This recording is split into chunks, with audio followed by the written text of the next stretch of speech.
Hayes in the garage, brother. Hayes Division. Listen to a little ZZ Top as we get ready. Yeah. Hey, I told y'all.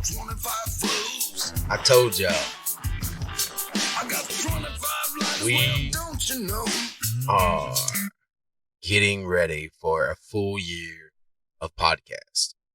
So, yes, drinking Tito's, drinking a complete vodka and tonic late Saturday night. And, you know, I told y'all that we're going to do podcast every 2 weeks for a year. And that's what I'm shooting for. But I wanted to start off that whole theme with a podcast that I did a while back. And I did it with Coy Larey. And, of course, everybody that knows that he is my wife's oldest son, which makes him my second oldest son, stepson, son, whatever. It don't matter. Don't matter to me anyway.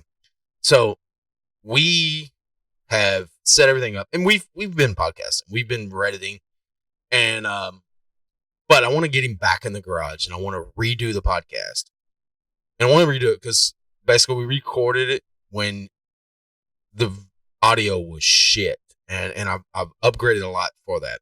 So on Hayes Division, first in the night, Coy Wayne. What's up, Coy Wayne? Oh, not much. Just glad to be here. Hey, we're glad to have you, brother. I mean, this podcast has kind of taken a life of its own, and it's a cool thing. Moved a lot forward, I feel, with the sound, with the video. I mean, we added new cameras, we added new video, we've added everything, new mics. I mean, you actually got a real mic now. Yeah, I got instead of that one USB little piece of junk we had. Yeah, that was something good else. Mic now. People can hear me. Yeah, that was a big thing. And we got headphones that we can actually hear that doesn't have the lag in it, which, I mean, the lag is still there. It's on the back end. Yeah, so it's not very much, though. It's not. If we try to karaoke through these mics, you would definitely hear that lag. But the lag through me and you, because we're all hooked into the same system, is not there. Yep. And that's what I was looking for. So me and you can talk to each other, and we can add other people that we needed to, and get that lag out. And that's what you look for. I mean, when all you guys are looking to do a podcast, you got to think about that, and you got to think about the things that it takes to do that. And I feel like I got them set up. So I got the cameras, and you see Hey Division when we pop in. So I actually there's things called scenes. And I know you being as a gamer, Cole Wayne's a gamer, if y'all didn't know this. When you push those buttons, there's actually little programs that run in the background that spin and do all kinds of cool ass fade ins and fade outs. And I know I can add them to, because I'm using OBS and OBS Studio. I'm not using some of the knockoff shit. I'm using straight up OBS, and you can change that shit as you go. And I've looked into it, and it's all good and everything. But when a podcast is basically audio, and when you pull audio in, I mean, we're adding video. That's extra shit. We can put that shit on YouTube. We can put that shit on Spotify. I mean, that's all cool and everything. But the actual story is still always audio. Yes. When people try to talk to you, try to get the interaction through you, it's still just audio. I mean, 90% of the time when people are listening to podcasts, they're not listening to it because they're looking for, oh, that dude had, like this cool ass cornhole hat on him. They're listening to the story that the person got. And that's what I've looked for as I've built this whole podcast station up. And you know what? We got the back cam. The back cam fucks us sometimes because it's at 1080p. Yeah. 1080. But it pulls everything in. Oh, speaking of which is our problem right now. Hey, Google, turn off the garage top light. There we go. Yeah, that makes a difference. So, Coy Larey. Yes, sir. What's your story? I don't even know where to start. Well, you're, of course, my wife's oldest son. Yeah. Which means a lot to me. Mm-hmm. You've been home from the Marine Corps, what? A year. A year? Is a year when? I believe I came home January 4th of last year. So it is a complete year. Been a complete year. And the transitions have been extreme. Yeah. Definitely extreme.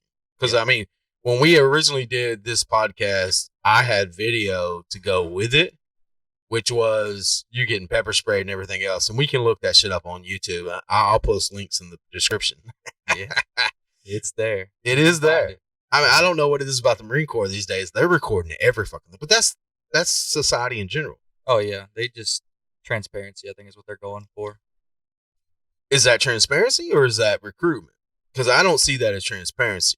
Well, a lot of people when they hear about the stuff we do, they word of mouth. Obviously, we're gonna exaggerate a little bit, and a lot of stuff because we talk about how bad it was. This is like our experience, like the pain and stuff from some of the stuff we did and different things. Like we talk about it, they're like that's horrible. But then when you actually see the video of it, you're like, oh well, it's just training. Okay, but was that y'all taking the video, or was that that's actually one of my classmates. They put them in charge of it. They went and bought a GoPro and was like, "Can we do this?" And they were like, "Yeah, go for it." Oh, so that video was taken with GoPro. So if y'all have not seen the video, I will tag that video in the description of this podcast, and so y'all can see it. And it's pretty good. I'm not going to try to go back and forth. We did that with the original. And I'm not going to try to go back and forth. And the original is not going to have anything this doesn't have, except it has shit audio. Yeah. Shit audio. And that's what you get when you start growing and maturing at a podcast. And Coy's been on with me for a while. So we've been on Reddit. Mm-hmm. And I don't know how many of you guys out there on Reddit. If you go to Reddit, Clyde Hayes, you will see all of our poker games, our Reddit shit talking, and we have a good time. Yeah. And it's basically, I'm gonna be honest with you, the purpose of the Reddit shit talking is to try out all of our new technology with the podcast and to talk shit. Oh yeah, definitely. There's always shit talking involved. We've known to talk shit in helium voices. Yeah, but we got a pretty good following on Reddit. Oh, we did. We got some fans, I guess. We definitely got some fans, and if you're watching this, you can go back to that feed right now, and because by the time this podcast posts, because this is not live right now, by the time this podcast posts, you can go and look at that feed. Because when we get done here, we're gonna get on Reddit and shit talk. Yeah. Coy's got some new videos that we can't share on the podcast that are exceptionally. They're Reddit only inappropriately, because Marines are almost as bad as the oil field guys on knowing inappropriate shit. Oh, if it's inappropriate, we'll find it. Yeah, I mean, y'all have as much time as we have. I mean, y'all don't really have downtime. So tell me, we do. It's a lot of downtime. A lot of downtime. So stand by and wait. That's 90% of it. Oh man! So you started out East Texas, finished high school. I finished in. Well, I guess it's more Northeast. Up near Paris. Yeah. And at that point, what were you doing in your life? When I graduated? Yep. At that time, I was pretty much just riding bulls. And were you any good? I was all right. Like you wasn't winning buckles every week? Oh, no, not every week. Most of my buckles I won while I was still in high school. I started in 2011. I was 15. That's when I really started. And then that was my first year, and it carried over into the new year. I went to my first year of truly riding like high school rodeos, or youth rodeo associations. I qualified for the Youth World Finals and went up there and managed to pull 5th my first year. And then next year I missed qualification for it by I placed 8th in state, and they took the top 5. I didn't quite make it. Yeah. Did you get some good bulls? No, that really is what got me. Is at state finals I just didn't draw the best. Yeah. And then like most of the bulls, the bull I covered that year literally went out in the arena 3 jumps and stopped. Stood there, and then the buzzer went off and he started bucking. Didn't move? No. Stood in the middle of the arena and was looking around. But the way it worked, I got offered a re-ride. But the way that a rodeo works is there's 3 days. Friday, Saturday, and then they have the short round on Sunday. So in order to make it to the short round, you had to have one covered. So I talked to my dad real quick, and I was like, hey, do I take the re-ride or I just go ahead and take this low score and guarantee me coming back to the short round? Yeah. So we went more strategy. Mm-hmm. It was looking like, because there was no guarantee that I was going to draw, like, because they had, the pin of bulls they had was so drastic that year. It was either they barely bucked or they were really, really ranked. Yeah. Like they bucked really hard. So it was, I could either draw another Shit bowl. and maybe get like 5 more points than what I got. Yep. Or I draw one that And I really had to come show up and ride. what was some of the top guys? What was their points at that point? In the first round, I was the only one that covered. I was the only one that had a score, so I was the only one guaranteed to come back to the short round after that first round. And that played into your decision. Yeah, I was towards the end of the round. I think there was only like 3-4 more guys after me, so I was like, hey, I'll be setting first. Yep. Let me go ahead and take this score. Well, then the next day come out, and I drew one of the ranker bulls there, and some of the better guys, some of my buddies, they all drew lower end bull. They drew like kind of middle to lower end bulls. Yeah. And they were pretty much guaranteed cover. Like those kids were going to ride. The first day they drew all the rank stuff, and then I drew bad. So they end up getting there's bull actually bucked the bull 8, so they end up scoring higher. So I end up setting, I think going in the short round, they took 10, and I think I was setting like 9.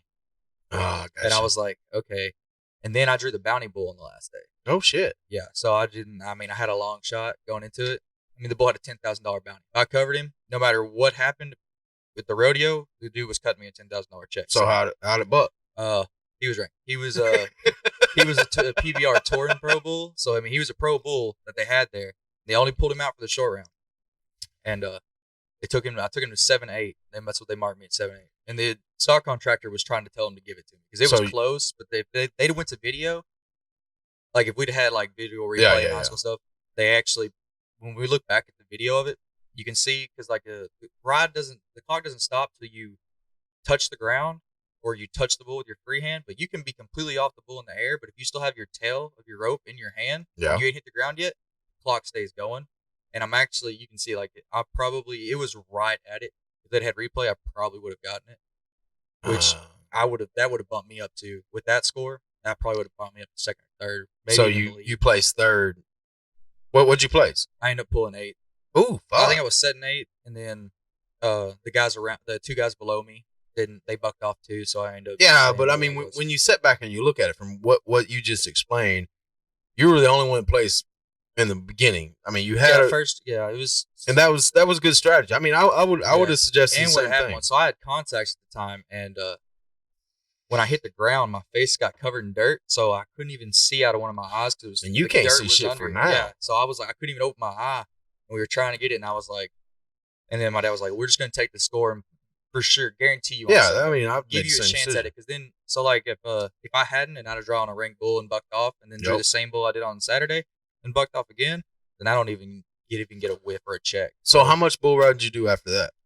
Oh, that would have been my sophomore year. Sophomore year. I rode all through high school, and next year the association I did, I think I pulled third that next year, but they changed how the world finals worked, and then it was being worse. So instead of our association qualified, I had to go to a completely different rodeo, which was like up in like Wyoming or something. And I was like, we're not going all the way up there. Well, I know that, for example, Van High School has a rodeo program right now. Yeah, so the schools have actually started bringing back rodeo teams. Like they used to be a thing back in like the 90s. Yes. And then it died out. So the associations I was riding, you created like, it was high school rodeos. It was actually the Lone Star High School Rodeo Association. You created teams, but you didn't have to be from the same school. You just had to be going to a high school to be on a team. Yeah. But now they're doing it where the schools have actual teams. Well, I know Van High School has because your brother, my son, has come and talked to us about it. And he's interested in it. And, of course, both of us told him, don't go bull riding, go roping or something that will make a difference. Honestly. But like you told him today, which is only somebody that's been in it understands, is he was talking about riding it this time of the year. And, of course, you told him, hey, look, fucking the stockyards this time of the year? Oh, yeah. So that's the only reason I know that is because that's whenever my first real big injury in bull riding, when I dislocated my elbow. That was the first one that actually put me out for a couple months. It was my riding arm. It happened this time of year. Rodeos are slow, but the stockyards every Friday and Saturday night, year round. When you say the stockyards, you mean Fort Worth? Fort Worth stockyards. Yeah. They're at the Coliseum. There's actually 2 arenas, and they're about 300 or 400 yards apart. One of them is a full rodeo, so that's the Coliseum. They have a rodeo every Friday and Saturday, full rodeo every Friday and Saturday, year round. They haven't missed one in like I don't know how long, and probably since what's that show 1883 was on. No, it's insane though. But they put on an awesome performance. Like just going up there, like if you want to see a rodeo and a good performance, that is one to go to. It's not that expensive to get in. You show up and it starts at I think it starts at 8 o'clock. It's a 2-hour performance and they are on time. Like they start directly at 8 and then they have all sorts of cool stuff and you get to see a lot of, especially in the wintertime. Yeah. All the big names when they don't have rodeos and stuff, especially the Texas boys. That's like their stomping grounds. They go up there, they stay tuned up. That's where they go train at. Yeah, pretty much. But also, and then the stock contractors, they also bring their better bulls. You start seeing a bunch of pro bulls come through because they get to go buck them at a performance. So, and especially a lot of young and upcoming bulls that they're trying to get accustomed to, all the lights, crowds and stuff. They take them up there because they're going to get on, they can buck them. And there's really nowhere else to, and it's indoor. So what you're saying is that some of the hardest bucking bulls is in the winter and forward. Well, that's where so during summer and stuff, they're taking them on the rodeo trail. They're out. The stock contractors take them to their rodeos. Yeah. But then when it comes wintertime, they don't have near as many rodeos. It's a lull. It's the off season. So they take them up there. They'll take the newer bulls. And then if they had an older bull, they need buck. Hey, he's been sitting in the pasture for a month. Go take them up there and buck them. And they'll run them up there. And every once in a while, you'll see like that bull's on the Built for Tough this summer. Like, and they'll roll him up there. But I mean, for some of these kids that's rode some of these little small rodeos and then has an option to go up there to Fort Worth and that's always ride. That was one of the first. That was actually where my first, because that's technically, I mean, the Cowtown, it's considered a pro show because CBR sanctioned. Yeah. Friday nights are CBR sanctioned rodeos. Mm-hmm. And so I mean they're pro shows and they bring pro bulls and it's honestly like that's the place where I went. It was my first one and I mean I started a good ride. I drew a really good bull. What do you remember the name of it? No, I don't know his name. Do you remember the name of any of your bulls? I got on actually a bunch of bulls that they bucked out at the Iron Cowboy that they have in Dallas. I always get it mixed up. I think it's the Iron Cowboy they have in Dallas. It's one of the biggest PBR events of the year outside of the World Finals. And it was like 2 weeks before, and they had a bunch of bulls. Back when they bucked in Big Sandy, it was Bar 3D. They actually had a bunch of bulls that they took over there to store. Whoa. Bar CD. Where in the hell is that 3D. At? It was I don't know if it's actually they still have it, but it's a place in it's a ranch in Big Sandy. These people bought and they built an arena, and it's actually a beautiful place. I've been all over Big Sandy. I've never seen that. Yeah, it's out in the back. It's out in the country, right outside of Big Sandy. So is that a thing? Because I mean, I'm not saying I rodeoed a lot at all in high school. I mean, I did a little bit of rodeo, and then I worked at a rodeo arena and everything else. I mean, everybody on here knows my story. But like, is like ranches throwing rodeos a thing in Texas? Well, no, they weren't really throwing rodeos out there. They just so this ranch, they literally their whole thing was bucking bulls. They bred. Well, I know a bunch of people that does bucking bulls, but but so usually they'll have an arena. Like they'll set up a little bucking pen or something. Yeah, but I mean, that they invite people to. Yeah, so they'll call. Like if you know them, they'll call riders out to get on their bulls. That you can compete with? Were you competing or just riding? It was pretty much just practice. They called me out and said, "Hey, man, we got some bulls we need bucked." And a lot of times, though, if it's like some really ranked bulls and they like no, they'll even pay you to come out and get on. Oh, just no to get shit. On. They're like, "Hey, get on this bull, $100 every bull you get on." Well, they called my buddy Zach, and they're like, "Hey, get on some bulls for us." I said, "He goes, they're pretty ranked," and he was hurt. He said, "I'm hurt. I am not riding right now." He goes, he said, "Hey, I got a buddy went on over here." He goes, because he's been out there. It's Coy. He goes, they're like, "Yeah." He said, "I'll call him, see if he wants to come out there." They let us know. They called me and said, "Hey, you want to make some money?" I'm a bull rider. I'm broke. Yeah, I want to make some money. What I got to do? He goes, every bull rider I know is broke, bro. Oh, yeah. And he go, "You want to look at some bulls?" Sure, yeah, I'll go do it. And they're like, "Oh, Bar 3D. It's cool." And their arena they had set up. And this is in Big Sandy. Yeah. I wonder if it's still there. Oh, I'm sure the arena and they had houses out there they lived in. Like when you showed up, it was all manicured, long driveway, and it had a big circle driveway with a pond in the middle and a fountain. Like it was beautiful. So beautiful. Somebody with some money is setting they were low. They're from California. They moved in and bought the place. Damn, and Californians, man. Yeah, and I can't remember. I know the lady. Her name was Marky. I can't remember her last name, but she actually had bulls in the PBR, and you would see her there. Yeah, she had some, and it's like short round, Built Ford Tough, go to World Finals. But she had some. Why do you keep saying Built Ford Tough? There's nothing Ford tough. That's the They're the sponsors. I'm just playing. But yeah, they're one of the main sponsors. Yeah, I know. I get it. I'm just being facetious. So yeah, the reason why I say that is because the PBR has multiple levels. They have touring pros, which are just your wherever, because anybody can buy a PBR card and call themselves a pro bull rider. Seriously? Yeah, you can go out there and you send in like $500 is what I think somebody is, and you buy a card, and then you basically get a permit, and you're trying to fill it. So you start going to these touring pros and earn money, and then whenever you're ranked, like by money earned, you get ranked, and then to get on to there's 3 levels.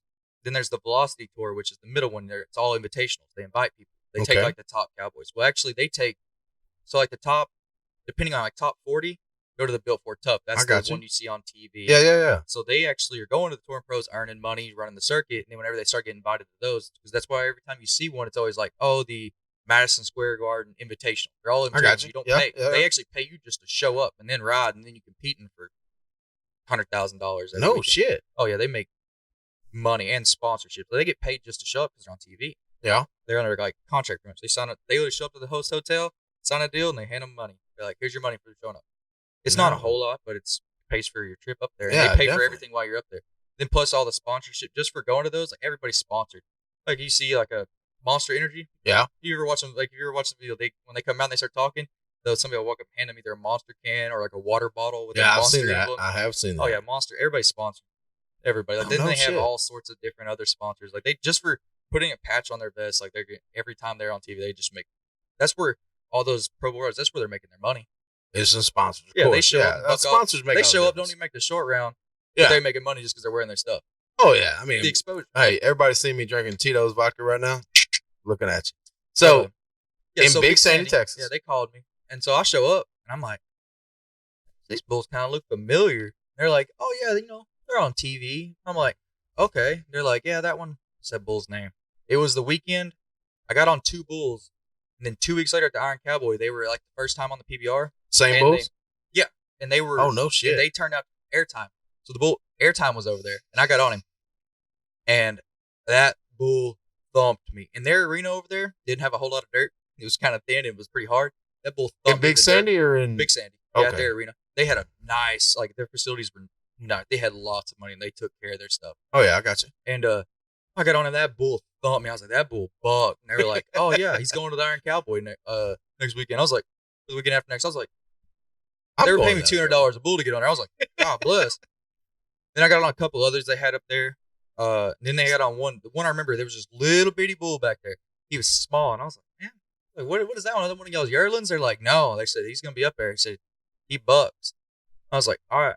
And I remember that first jump, and I felt like I was in the rafters. And I made about 3 jumps. You don't remember the name of the bull? Stone sober.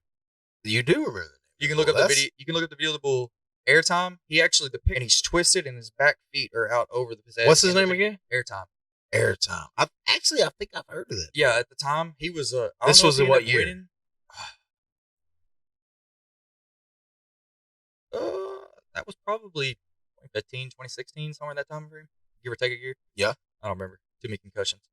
But no, he went when he broke out. It might have been earlier than that. But when he broke out, that bull was like, it was insane. Because like he was doing stuff that bulls you didn't see bulls do. Yeah. And I got on him, and I was like, I got on like 7 bulls up there, like $1,400 cash money. She goes, every time I get off, she gave me $200. I was like, just hold on to it to the end. So how long is the bull's life?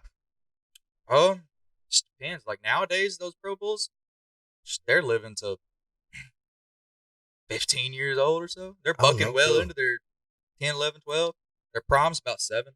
They start like they're starting like when their bull is really truly coming into his own. It's about 4 or 5 years old. And you do have some really like 5-year-olds. That's prime. They're coming up. They're ready to start. By 7, they're really into their own. And so there's no bulls that were out there when you were riding that's out there now. Yeah. What bull? I mean, there's a couple going. Actually, I went out to Athens, and one of the bulls that I used to ride was actually a pro bull back in 2002. And you can look him up on probullstats.com. Yeah. It's 007 Secret Agent. I used to get on him at Athens for practice, and he just died last year. And they were bucking him on the pro circuit in 2002. No shit. That bull was old, but when I got on him, I was getting on him about 2015, 2016. And so he was 15, 16 years old and could still buck. He was actually the last bull I ever covered. After coming home, you're still riding. Yeah, I ain't been on it a while. I mean, I just I seen it, and I mean, it was itching, and I was like, man, I gotta try it. Yeah. And honestly, the only reason I ain't been going more is how cold it's been. I was like, and with all the holidays and stuff, all the places that were bucking around here, they weren't bucking. They just started back up like 2 weeks ago. So a bull acts different in the winter than it does in spring, fall? Not necessarily. Sometimes, like a lot of bulls, they don't buck. Some of them, actually, personally, from what I've seen, I think they buck better in the cold. They feel better, I guess. That's from what I've seen. But most of the time, yeah, we lost the host cam, so it's all you in the back cam. Yeah, but no, no, I don't think there's really much of a difference. Bulls have personal preference. I mean, they're just like humans. They act differently in different weather. And you don't like the cold. Sometimes you don't want to get out there and do it. And they'll act different. So what you're saying is that rope that you put on a bull, it doesn't matter. It's the temperament of the bull itself. Yeah. So like the rope that's on it, we have the bull rope, which is what we're holding on to. Then the flank rope. And the common misconceptions brought on, everybody's like, oh, they're tying it around their nuts or something like that. Oh yeah, that's not. It's actually not. It's actually like a belt. Correct. It goes in their flank, right across the hill. And it doesn't hurt them, because if you pull it too tight, they actually won't buck as hard, because it irritates them. They don't like it. Yeah. It's basically just something you put back there, and they're trying to kick it off. Okay. And that's where a lot of the kick is. They're trying to get it off. There's actually a lot of pro bulls, especially the older ones. They'll be loose flank. Like, you'll notice they'll buck. The flank will come off, and they still buck the exact same. I have seen that. Just because that's what they do. Like, they don't even care about that flank. But then some of them younger bulls, they do flank them a little tight. But it's just a belt. And you can't flank them too tight, because then they don't buck as hard. So, and people think, oh, they're tying their nuts up and doing it real tight. No, you can walk up to any flank rope on any bull and grab it and pull it up, and it's just like a belt. Just like a belt, and you can go up to anybody and pull a belt out. It's tight. It's snug. That's no, snug it up. I'll be the first one to say I've did some reviews on what's going on in the rodeo circuit, and there's no, from what I can see, it's not like where you go and stab bulls to make them. No, that's charge over there you in or some Spain shit in Spain. Yeah, no. It's definitely even so now, like, a big thing that's really coming along. It actually is not as, about 3 or 4 years ago, it was really, really big, and it was the what do they call it? It was just like freestyle bullfighting. Oh yeah. And they got Spanish fighting bulls, and they bred them over here. Yeah. And they bred them, and those bulls, they put a flank on them. The only reason they put a flank on them is so they couldn't run near as fast. But they were still like grease lightning, and these. See, I've never seen that. All the bullfighting really that I've seen was straight up like them playing with the bucking stock. Oh yeah. Yeah, no. So these bulls are bred. They're Mexican fighting bulls, and they breed them for it, specifically for that. Yeah. And they are mean, and they're fast, and they don't touch them. And most of the time, 90% of the time you watch, the bullfighters are getting drug out of the green. The bulls are walking out. I've seen that shit. I have seen that shit. You gotta be like the top guys. Even the best, in my opinion, he's one of the. There's 2 guys that I would consider either Weston Rakowski. Something like his last from name's Spain. Rakowski. No, these are American Americans. Okay. And then Cody Webster. As far as freestyles go, they're both bullfighters. Yeah, they do bullfighter. They do cowboy protection and then freestyle. So all right, explain me the difference, because I don't know. So freestyle, they're in the arena by themselves, and the bull comes out, and they're basically playing with it in terms. They making rounds with it, they're making passes, kind of like the. Do they got the whole red little No, deal? they don't run red cape. Nothing. It's just how you'd see them at the rodeo, and like at a regular rodeo. That's what they're wearing.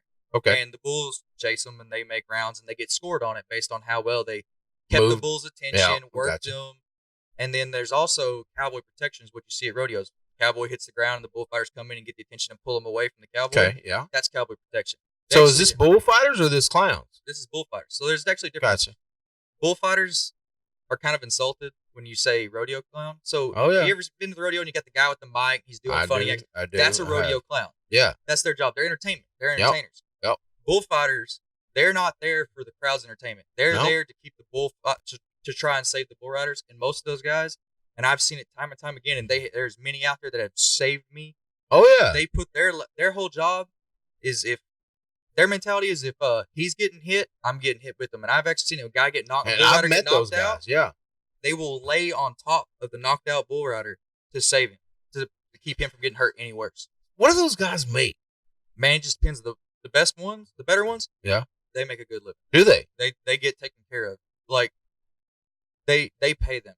Oh no shit. Because I mean, the job they're doing, they're literally putting their lives on the line to save all of us. And they've never met. Like, they never talked to them, and they will step in and risk their own life. They will step in front of a bull for them intentionally. No shit.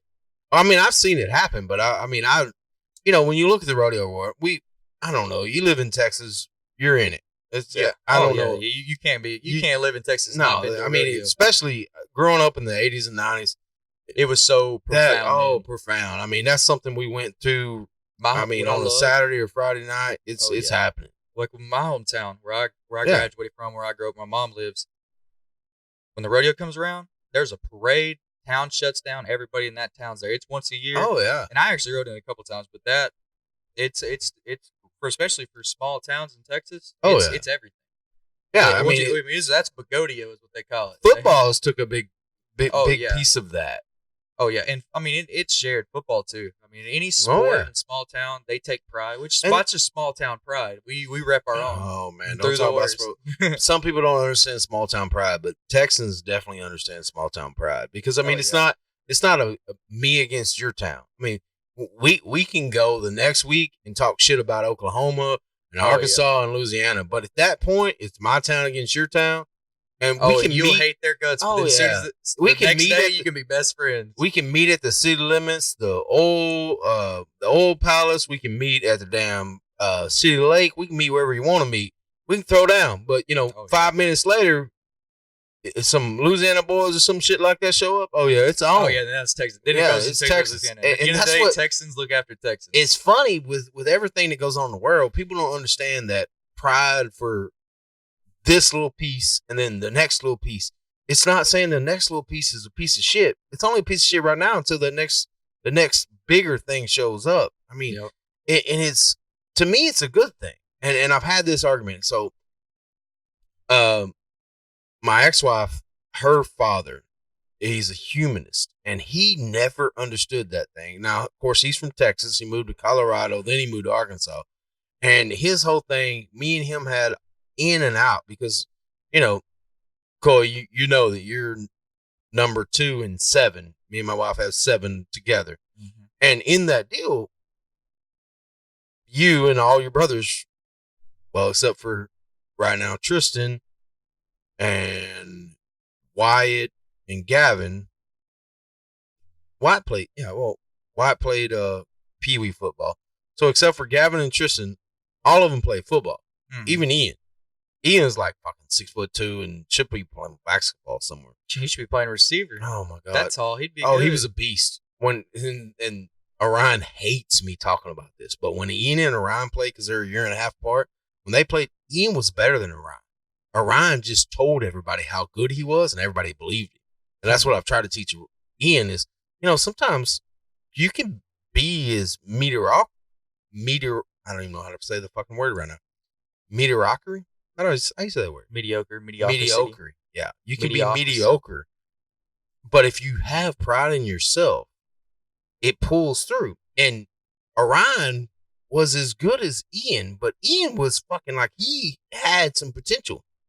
But he didn't care. Orion wanted everybody to think how fucking awesome he was. And so everybody thought Orion was the best football player. But really, when it come down to it, Ian was kick ass. Mm-hmm. But you can't tell Ian that because Ian has sports issues. Because when you're a boy, at that point in time, he was in 4. Now he's in 7 boys. He's got to show up for something, and it's not going to be football in his mind. Yeah. Now he's just like a gamer, and he's the smartest kid because he makes ABs. And that don't make shit. I mean, he does good, but he ain't brought a business plan to me yet. So, I mean, that's my deal is. It's like, you bring me a business plan, then we'll talk about something. And what's crazy is, so back on like the small town pride and stuff with football and everything, those football players, your varsity football team, they're like heroes of your hometown. Everybody like recognizes them. Like when you walk around town, everybody knows who you are. They'll know your stats, what position you play, everything. Like in my hometown, I graduated in 2015. That was 7 years ago. And people still know me. I still get to walk around and people are like, kids that are in school. Like when you have like the stars from like previous teams and years, the town knows you. Like my economics teacher my senior year, he was also our football announcer, and he gave me the nickname Cowboy Coy.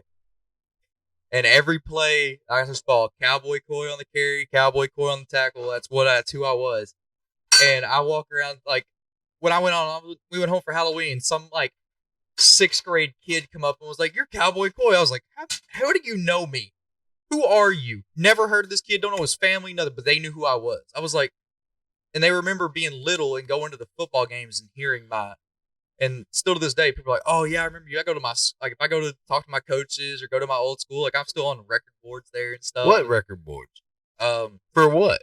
The record board that I'm still on there for the 40 time, my agility time, the 575. No, just my speed. And then which was track, right? Well, we did everybody. It didn't matter if you're in track or not. In football season and early in the school year, they lined everybody up and got your 40 times, and they had a record board stuff. Oh no shit! I'm like number 4 on it. What school is that? Rivercrest. Oh, it was in the weight room. they had it in the weight room, and it posted the deals, and they had like yearly, and then they have all time. And so you think you can still run that? Oh God, no. Oh God, no. I try to run that. I wouldn't make it all the way. Can you run it all? I got a few little bits of sprint in me, and I'm saving that in case I ever get chased by a bear or something. I end up lost. Yeah, we got honey bears in Texas. You know that, right? You know, my granddaddy used to say that, and I told everybody that, and I've had arguments, and I pulled it up. So we lost honey bears in Texas. Where they got killed, back they when moved I was in high out. School, black bears started moving back down, which is honey bears. Oh yeah, and I just call them one on the ranch. I call them honey bears because my granddaddy called them honey bears. But we had honey bears in Texas when my granddaddy was around, and then supposedly they went away. And then I read article after article about all these cattle ranchers killed them all and ran them off. I read article after article about them moving back in from Louisiana and Arkansas because we had one on the ranch in the property that butted up to the ranch from our buddy's own. Talking about right outside of Sabine. Right outside Winona, yeah. Yeah, right outside of Sabine. Pinehurst Farms, 7,000 acre ranch. We had a property right behind ours. The guy had a trail camera, and he caught it on camera and called the game warden. The game warden, told us and everything. So let's talk about that though. So growing up, you were raised with your dad and of course my gorgeous wife, which is now your stepmom, super mom, bonus mom, whatever. I mean, we own you, you're ours, whatever. Welcome to Texas, y'all. If y'all don't understand it, fucking figure it out. So, growing up, a lot of ranching, which got you into the cowboy and shit and the bull riding and all that. 5 years old, they actually bungee corded me to a saddle of a horse, and I was working cows. Welcome to Texas. They said, watch out, the horse likes to lay down and roll over. I'm 5 years old and I can't move my feet, and figure it out. The horse tries to roll over, don't let him. And I'm like, okay, we'll figure this out. Well, I mean, I got caught up in a stampede, and if anybody's seen the movies, and that's real, and that's scary. 5 years old, bungee corded to a horse, and stampede starts, and You're not bad off for it. You can say what it. Yeah, it was scary. I made it out. That's what I always tell my kids. You know what? You didn't die. Shut up. I love everything I did. I love everything I did. You know, we can all complain, and we all do. We all complain sometimes, and some of my other kids, I tell them, look, you can say you had a bad childhood, but you don't know what a bad childhood mine was is. the opposite. So I always had crazy ideas of stuff that I should do that was really stupid. I've heard these stories. Really stupid. And I would ask my dad, can I do this? And he's a firm believer in learn the lesson the hard way. Yeah. You let life teach you. So he would always say, if you think you're big enough. And in my mind, you tell a kid that I'm big enough. And I would do it. And every single time I did that, it would work out. It would go exactly how I thought it was. Which would piss him off. Oh, piss him off. Yeah. Still to this day, because I can't teach my kid. And he'd tell me, he goes, I don't know how the fuck Coy's alive with the shit he did. I walked up to him, I said, hey, Dad, you know that horse we broke last week? Yeah, I'm going to go take it right around on the ranch and shoot a pig off of it. And he would look at me, he goes, the horse you broke last week. Yeah, the horse that had literally been ridden like 5 times. I was like, yeah, I'm going to get on him and go shoot off of him. And you can take a horse that's been broke for 20 years and shoot off of him. If he's never seen it, it's liable to go stupid. Yes, it is. I jump on this horse. He didn't like really kids. I went out there, saddled him, grabbed a gun. How old were you? 9, 10, Wyatt's age. Welcome to Texas. Took out across the deal, and I had a phone. Yeah.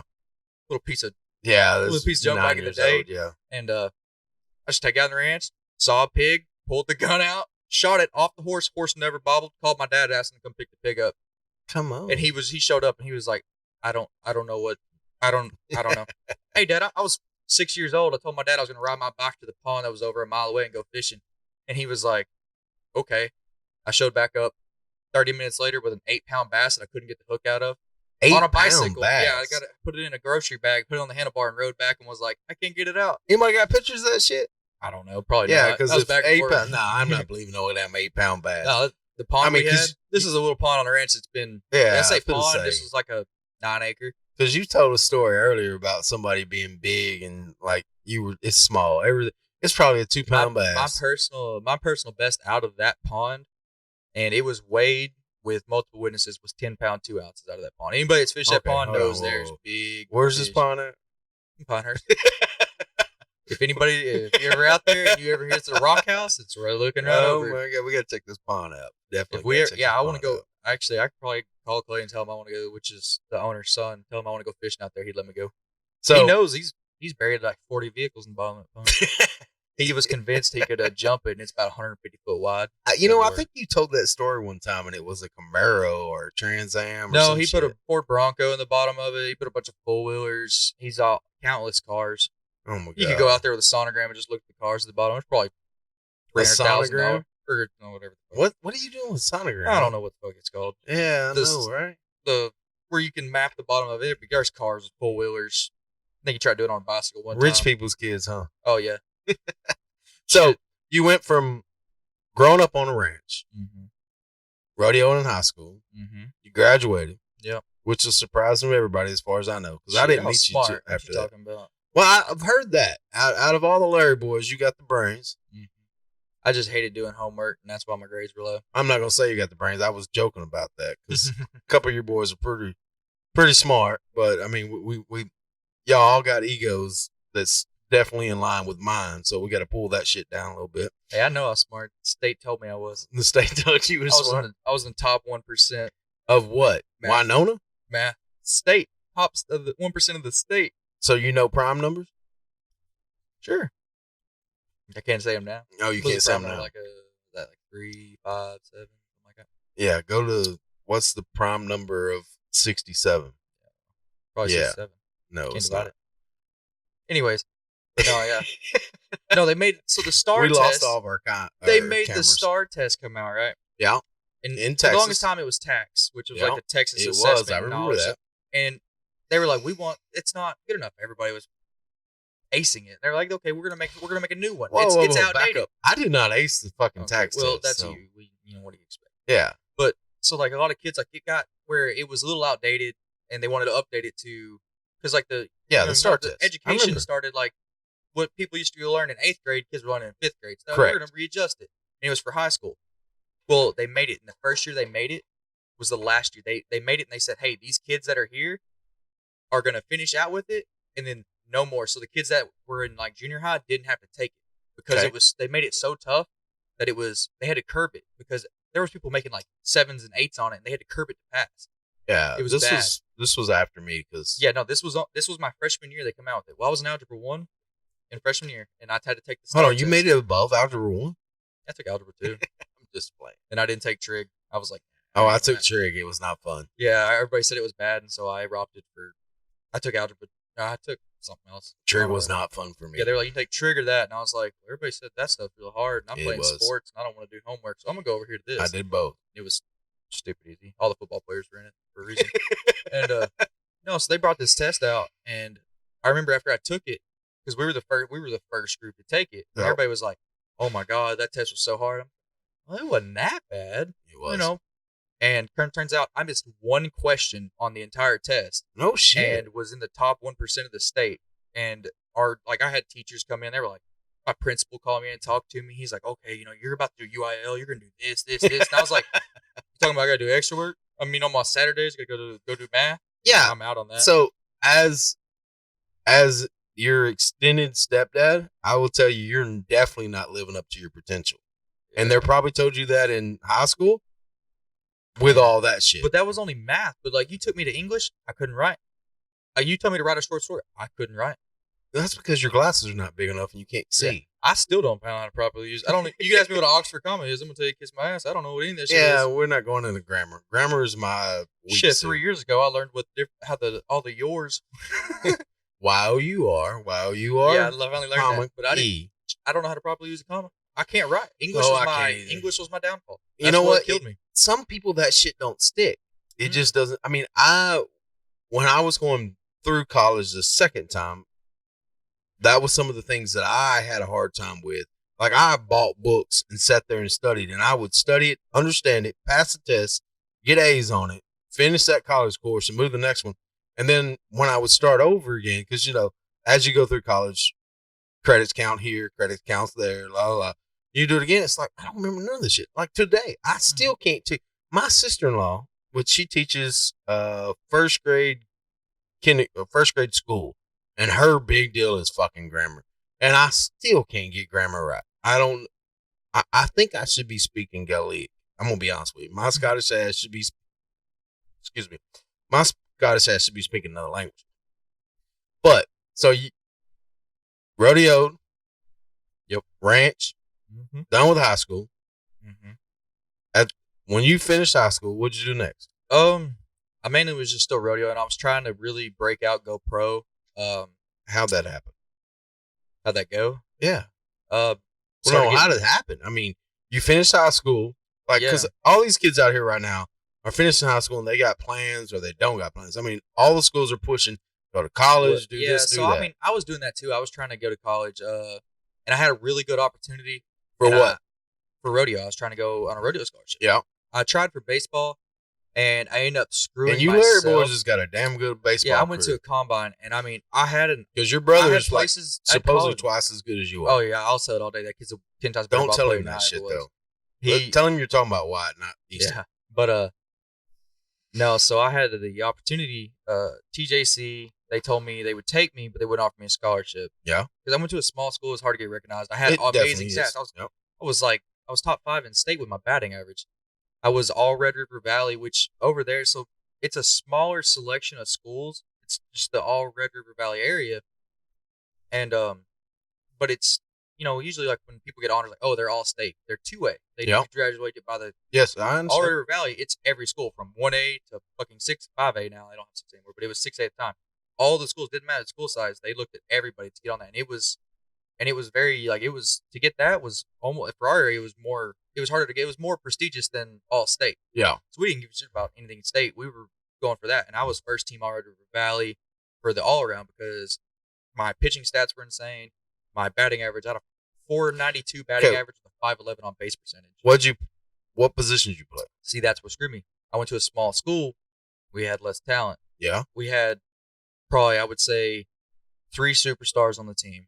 About 4 really strong players, and then the rest of them were kids who never really played growing up, and they just didn't have something to do. So we were, I would say, we were kind of, so when we were a small school, that is, so my coach was like, hey, you got to play third. Because I used to play catcher and then hurt my knees riding bulls and wasn't as good a catcher. And then we had a freshman who come up that was really good catcher. So, hey, so we didn't know to play third. Moved me over to third, but I'm not a third baseman. In high school, I'm a great third baseman. But for the next level, I'm below average. And that's something that happens to a lot of these kids these days. Yeah. You have a superstar, but you put him in a position and give him stats for a position that he can't make it in. So when they actually take him out of college and give him a tryout, he's not strong in that position. Well, I realized that. And I was honest with myself. I said, I'm not good enough to play on the next level as a third baseman. So I went to a combine and I said, and they went up there and they were like, hey, everybody over here for like first base and third baseman over here. And then shortstop and second baseman over here. Yeah. And I knew I was good enough to play on the next level as a second baseman. Not good enough for pro, but good enough to go to college on. Yeah. D2, community college. Listen to myself. So I go in there and I do awesome. Combine. Hold on. So you started college? No, I didn't. I went to this combine in front of college scouts trying to get to college. I got you. For baseball. And I had a college, West Lane University, Christian University, and out of Oklahoma. Yeah. They're one of the top community I think they're considered a community or D2. They're one of the top ones in the nation. I got you. For their baseball program. And the coach come up and he talked to me. He really showed interest, and he was like, okay, I'm going to look you up and everything. Well, he come back to me towards the end of the combine. He goes, hey, we looked you up. all your stats are for third base. Why aren't you going up third base? And I was honest with him. I said, Coach, I'm not a third baseman. He goes, why are you playing it then? I said, I go to a small school. No. I don't have a choice. We don't have nobody to fill that position, and I'm the only one. I said, I'm a second baseman. I'm not good enough to play third on the next level. He goes, well, based on your stats, you can. I was like, Coach, I could. He goes, I said, I'm confident I could walk in and take your second baseman's job tomorrow. He said, okay. Well, he called me back. He said, so we talked it over to everybody. We can't offer you a scholarship to come play here. On second base or third base? He goes for second base or third. He goes, based on our conversation, I'm not going to offer you one for third because you don't think you can handle it. And I was like, he goes, and then you lose your scholarship because he goes, but we can't offer you a scholarship for second because we don't have any stats to show you can handle that position. And I was like, fair enough. He goes, we'll take you, but you're going to he goes, the first year you're not going to be on scholarship. And at the time, I couldn't afford it. Yeah. I wouldn't make no money. I didn't have, and that's some of these things these dads, especially that has a kid, like my kids go to Van, Texas. All right. So in Van, Texas, we have a very good athletic program. Yes. But when you're sitting there telling your kid making decisions about your kid's future, you need to start taking these things into consideration. Yes. Is what's going on. Because the coach decides, you know what, I need somebody to play third, does not necessarily mean that that's where they need that next step. And you're looking for stats. That's where you got to talk to the coach. Be like, Coach, like I get it. You need a third baseman, but the coaches they're all in the now. Like I get it. They're trying to groom them and stuff. And trying to push them to the next level. Yeah, but they're I in get the it. now. They want to win games. That's their job. They don't win no games. They're out of a job. That's right. And that's where parents got to step in. Yeah. And so you tell and my coach. I bit the bullet. I played it. I was a good third baseman. I was solid. I mean, everybody we come against, they were like, you're solid. And I was trying to go on basically, I was trying to be a designated hitter. But the problem with me being a designated hitter, everybody wants power. I had no power. But I was on base. 5'11" on base percentage, 400 batting average. People don't realize. Hit. And I had to face the number 2 and number 3. You can't hit no more, but you could hit back then. Put me in the cage tomorrow, baby. We need to go. We need to do this podcast in the back. You give me about an Because I'm going to tell you what. Get it dialed. No, fuck your eye. I think your mama could out hit all y'all. Just don't meanness. Mm-hmm. I'm going to be honest with you. I think just off her meanness, I think she can out hit all y'all. Oh, but back on that point, that's one of the things that I've had a conversation with your brother on recently is because he's at the high school level and the kid is good. His biggest weakness, his fielding. And his arm, everything, he's great. Yeah. His problem is his batting. But luckily, the position he's playing, they don't look for batting. But that's not his problem. His problem is he wants to do everything. Yeah. His problem is he's an all-around athlete and focus. But he can't do that. In a position. Again, you can play multiple sports. It happens every year. You can play multiple sports, but when that comes around, he's trying to do too much. He wants to pitch. I'm talking just on baseball. He wants to pitch. He wants to do all this. He needs to pick a spot and focus. And he's a good pitcher. But he should be great. But his strongest suit's catcher. He's one of the greatest catchers of his age group. He is. In Texas. And I'm going to be honest with you. I'm going to give credit to you because as long as I've known that kid, he's always talked about your catching ability. And that's where that's come from. See, and he remembers me when I was younger. And he saw, and I used to be a good catcher, but when he was little, he never said nothing about that. He just said that, his brother was a good catcher. I don't know but he doesn't realize he's at that age, he's 1,000 times better catcher. I was not a catcher, but I was just the only one that could do it. Let's hope he don't listen to this podcast. I was the one that couldn't do it. I just was the only one that could do it at the time.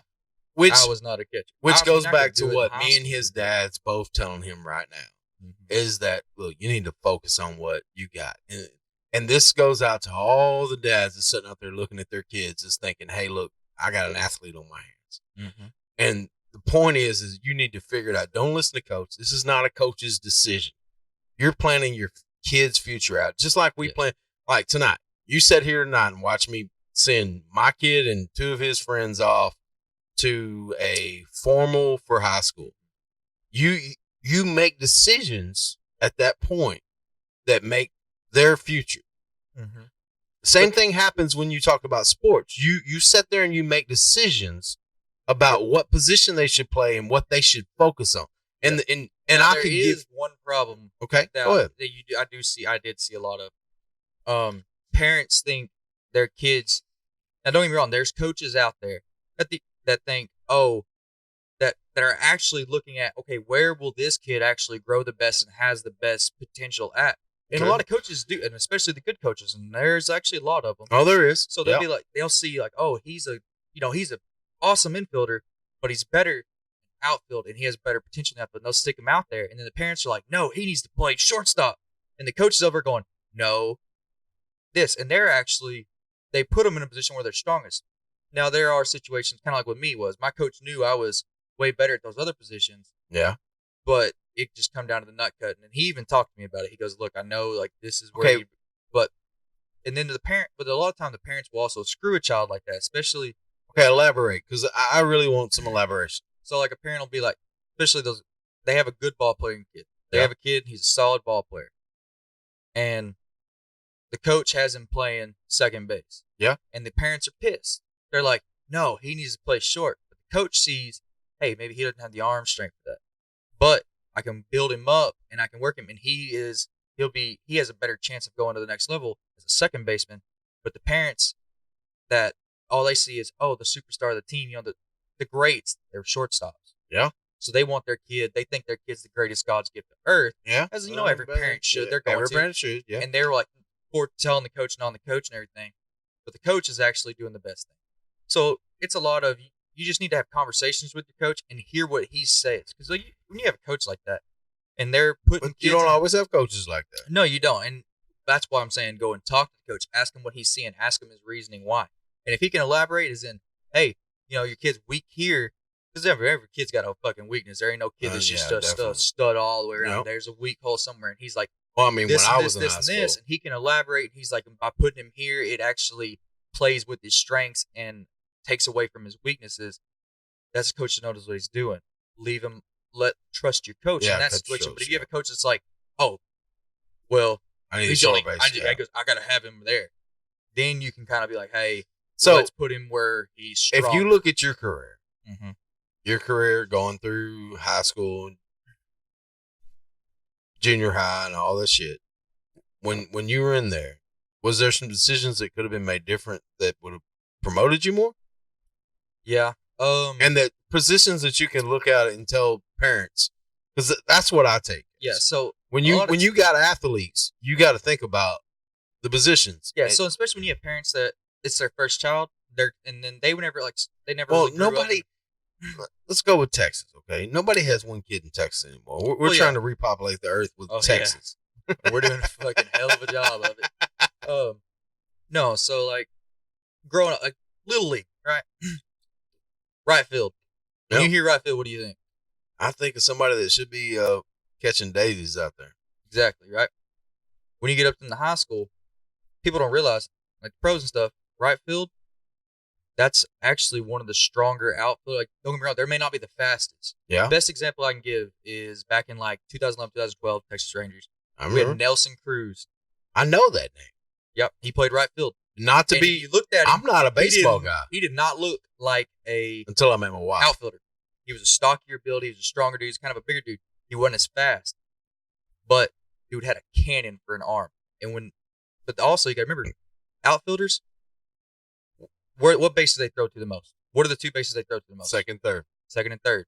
Where's the furthest position from second and third? From third base, what's the furthest position away? Second. In the whole field. Home plate. Right field. I apologize. Right field from third base. Right field's the farthest player from none of these right. Third base. So when you're out there, what do you need? You need a faster guy or a guy with a stronger arm? An arm.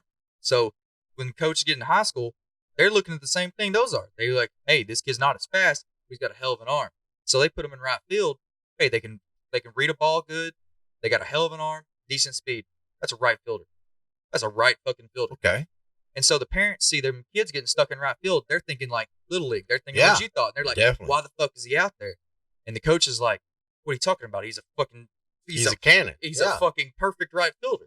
And the parents don't see that. And so then they start stepping in and they ruin their kids by yelling at the coach, pull him off the team. Coach is sticking him in right field. Fuck him. Pull him off the team. So you thought about coaching? I have. My old baseball coach from high school asked me. He messaged me like he tells my mom, his mom, "Hey, the motherfucker needs to go get his teaching degree. They can come up here and coach with me." Yeah. So let's skip like 2 phases. So you fit because I'm like back to the point of you've not lived up to your potential. Parents. My temper with parents. I have a fuse when I was umpiring. My fuse was about that fucking long with parents. And especially parents that don't know what the fuck they're talking about and try and tell me that. That's because you heckled too many umpires. Because we all do it. Okay, look, I didn't heckle umpires. I tried to fight umpires. You can ask your wife. I used to get ejected from games in Little League for shit I used to do. That tells the damn story. Oh, the first example this ever happened. I was catching Wiley, Texas. There was this umpire. This umpire was fucking Wiley, fucking Texas. I know exactly. I was on playing for my uncle's team, and he would make a call. And I was catching. He'd make a call, and I'd turn around and look at him. Really?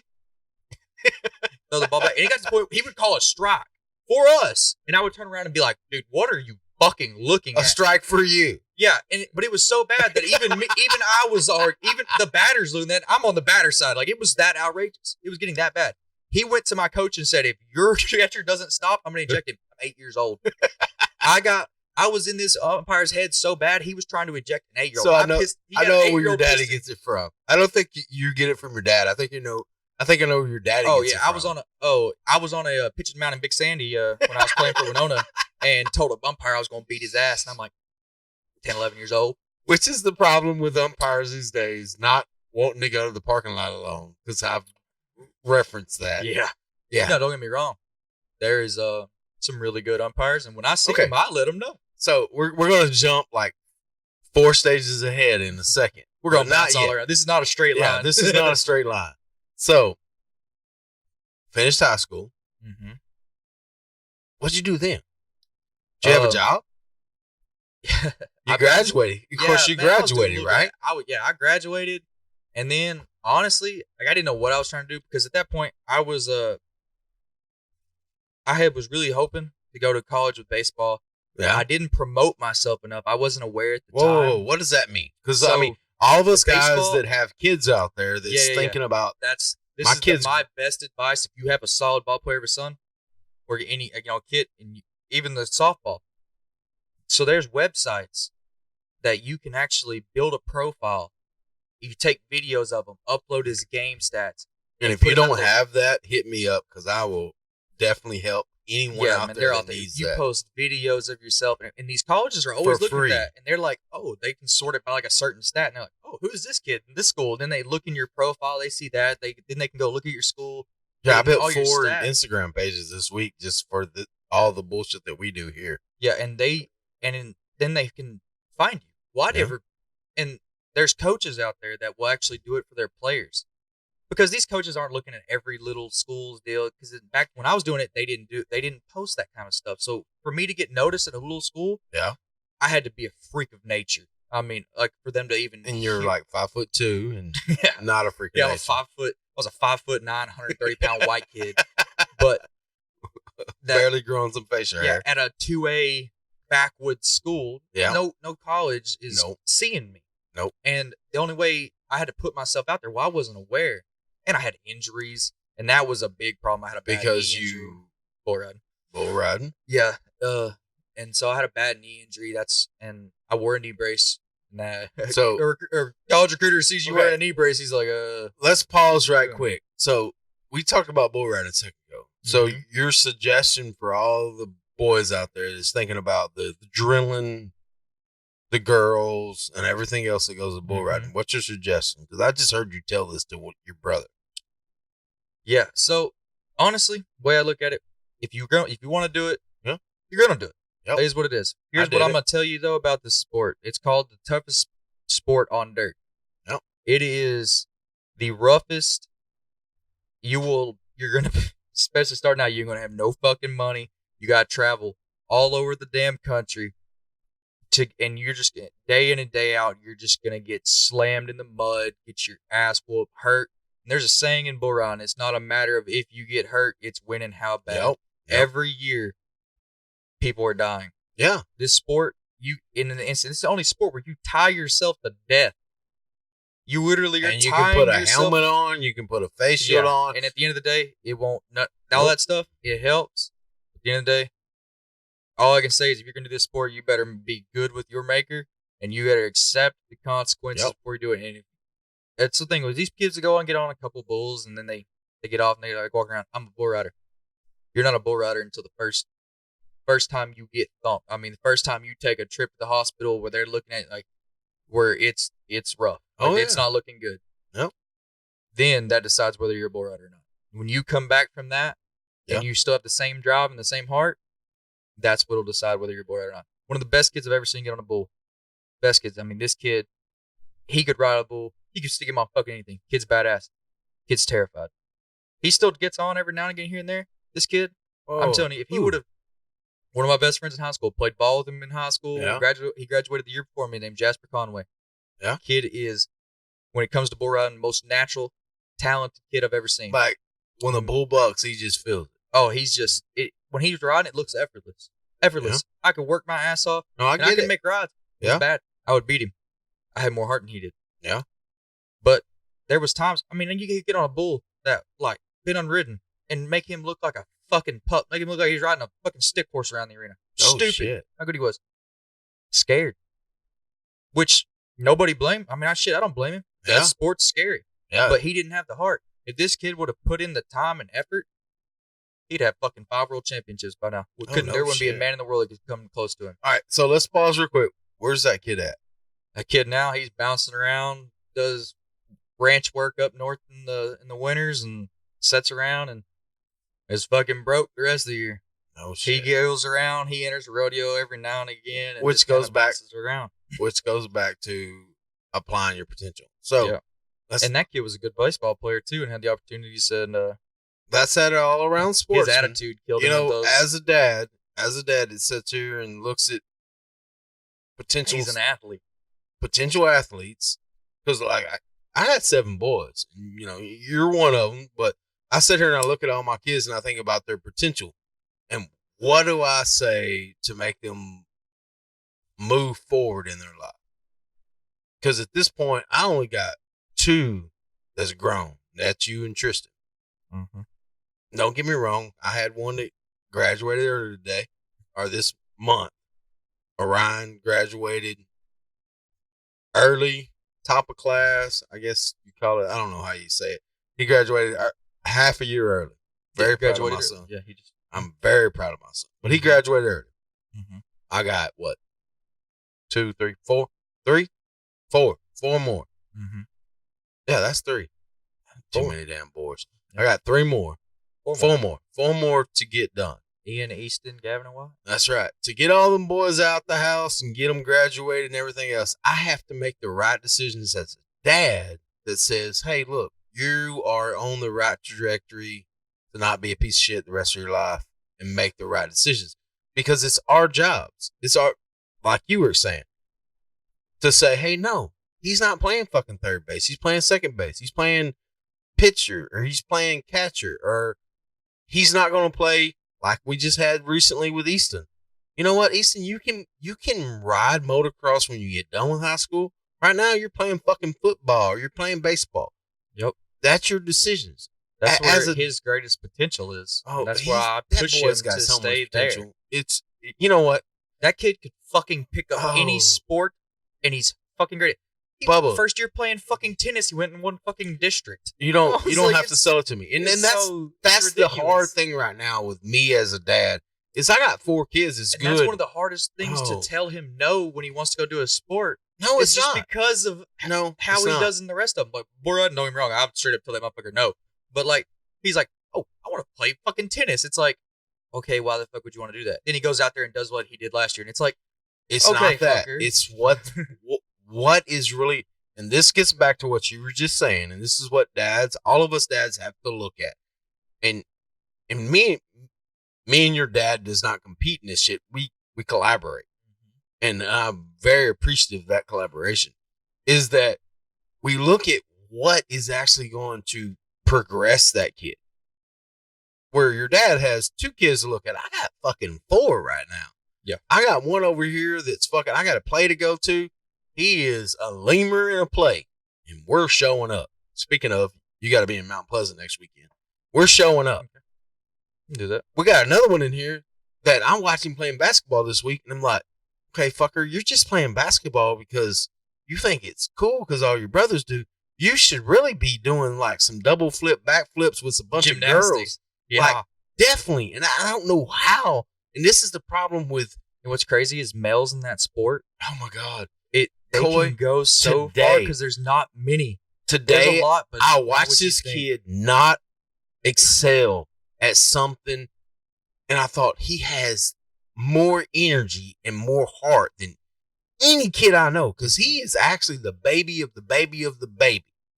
So he's the baby of the Larey clan. Mhm. He's the baby of the Hayes clan, which includes 7 fucking boys. He got 7 other brothers, 6 other brothers that he's got to compete up against. Yep.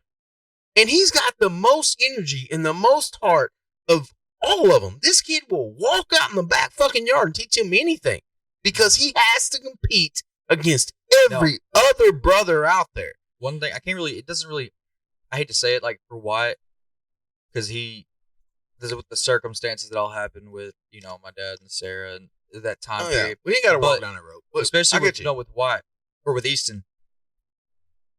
There's been a lot of, like, with the way my dad takes to raising his kids, there's a lot of people that are like, why do you do that?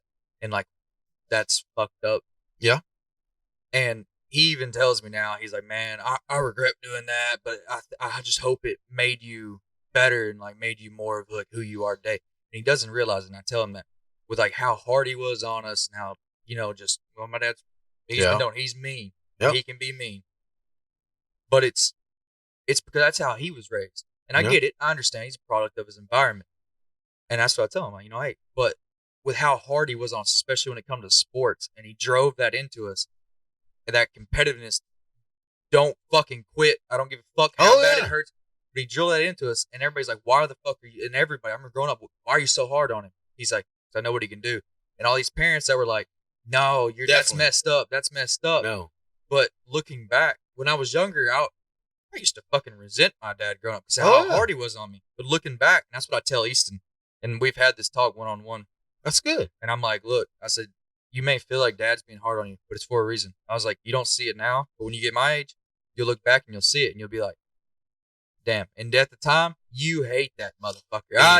Me and my dad used to butt heads. That's the flip around. And as a stepdad, and all you people that are watching this, is that you're a stepdad. Don't try from that. Don't try to pull from that, because look, I don't. And you don't try to take the place of a dad, but at the same point in time, you try to help accentuate. And your dad, for example, has asked my opinion on certain things. And I don't look. Your dad has experience that I don't have. Mm-hmm. Orion was an athlete. Mm-hmm. Orion didn't have the athletic abilities that you and Easton have. Mm-hmm. So I have one athlete, and then, excuse me, everybody, I'm drinking a lot of vodka tonight. Tito's, if Tito's listening tonight, because we're looking for that sponsorship. Oh, I love me some Tito's. Well, we might not. We're revisiting that situation. Oh, well, no matter what happens, that'll still be my number one vodka. It's Tito's. When I was Texas zone. When I was in, that was our drink of choice for the Bears. I mean, sheep. Oh, it was good. So you were drinking Tito's and there's a West video Virginia? floating. No, in North Carolina, there's a video floating around. My buddy got he got in trouble. He couldn't drink. His favorite drink was Tito's. And there's a video of me. This is for you, and chugging chugging half a handle of Tito's. We didn't show what happened after that video, but me and Tito's go back. I got 2 big bottles of Tito's over there. We can revisit that situation. Oh, but let's go back to the the issue of stepdads and dads and kids that are fucking exceptional. I would say, so the standpoint, man, it's hard. It's hard to tell somebody how to raise their kid. No, it's not. And one thing I will say about my dad and how he did it is, I know looking back, I see what he was doing. He was pushing us to be good. Didn't matter what happened with our feelings towards him, and he knows when we butted heads. Oh yeah, and he knows like him and East, they butt heads. Yeah. But at the end of the day, he doesn't care. He does care, but he's putting on a show. he would, if that kid, like if Easton goes on and he pushes him super hard, and it's like in baseball, he pushes him super hard, and Easton just, that driving on Easton, Easton grows to hate him. If he goes on to be great and do great things in life and be super successful in it, but resents my dad would be okay with that. Yeah. Because he knows that he's setting him up for that. And I was like, I see that now. Me as a dad sitting here, and you've seen me with my kids, and you're one of them in my booking. Yeah. Like, I'll tell you right now, you're living up to your fucking potential, Coy Larey. But me as a dad, I sit here and I think the same thing. I'm not here to be your friend. No. I'm not here to sit here and say, hey, look, it's my job to tell you how great you are and you're exceptional. No, fuck you. It's my job to tell you, hey, look, you're fucking up right now. This is what you need to do. Okay? Mm-hmm. That's a dad's job. Yeah. Period. They're not there to be your friend. It's not. When you get 20, for example, right now, when you're at your age, that's when I can be your friend. Me and you fucking agree on shit. We can be friends. Mm-hmm. But when I'm raising you, it's not my job to be your friend. Nope. It's my job to be your fucking dad, and I can be the worst person in your life. I don't care. Yep. I'm going to be honest with you. I don't give a flying fuck. I give my kids 2 buybacks. When you turn 18, if you're not in college, you got 6 months and your shit's on the curb. Mm-hmm. You can go live with your grandma. You can go live with whoever the fuck you want to. But your shit's on the curb, 18 and a half years old, if you are not in college or don't have a plan. Actually, you got to have a plan by 18 and a half, your shit's on the curb. And I'm not crying.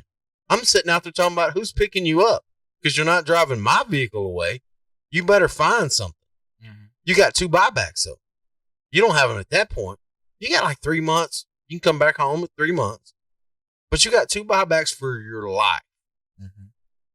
Because hopefully after 2 buybacks of your life, you're moving in with somebody because you got a house, you're married, you got kids. That's my goal.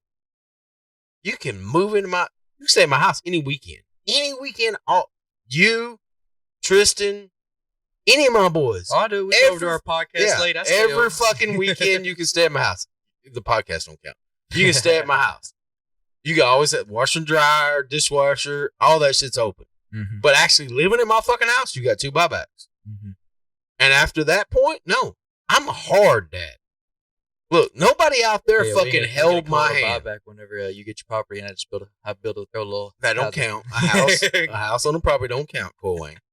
But you got 2 buybacks, and the reason you got 2 buybacks is because I want you to fuck. That's what people don't understand. It should be hard. Life is fucking hard. Yep. Which spins up to the next point in your life. You went from riding bulls, playing baseball. Hold on. Before we get to that, we back up. We touched on it a little bit earlier, but we didn't quite go through. So, like right after I graduated, and baseball didn't go through, and I was riding bulls, and I was trying to go pro, and I was looking for, okay, what do I do next? This fell through. Plan A fell through, and I was like, hey, Plan B, bull riding. How do I get there? Yeah. So I got to thinking. I was like, okay, I want to go to college. I still wanted to go to college because you're smart, and we're all going to agree with that. And I was like, okay, what do I want to do? So then I was like, hey. Go ahead. I'm listening. Oh, so I was like, hey, rodeo team, we'll go on for that. We'll try for these. So I started literally looking at it. Let's do rodeo team.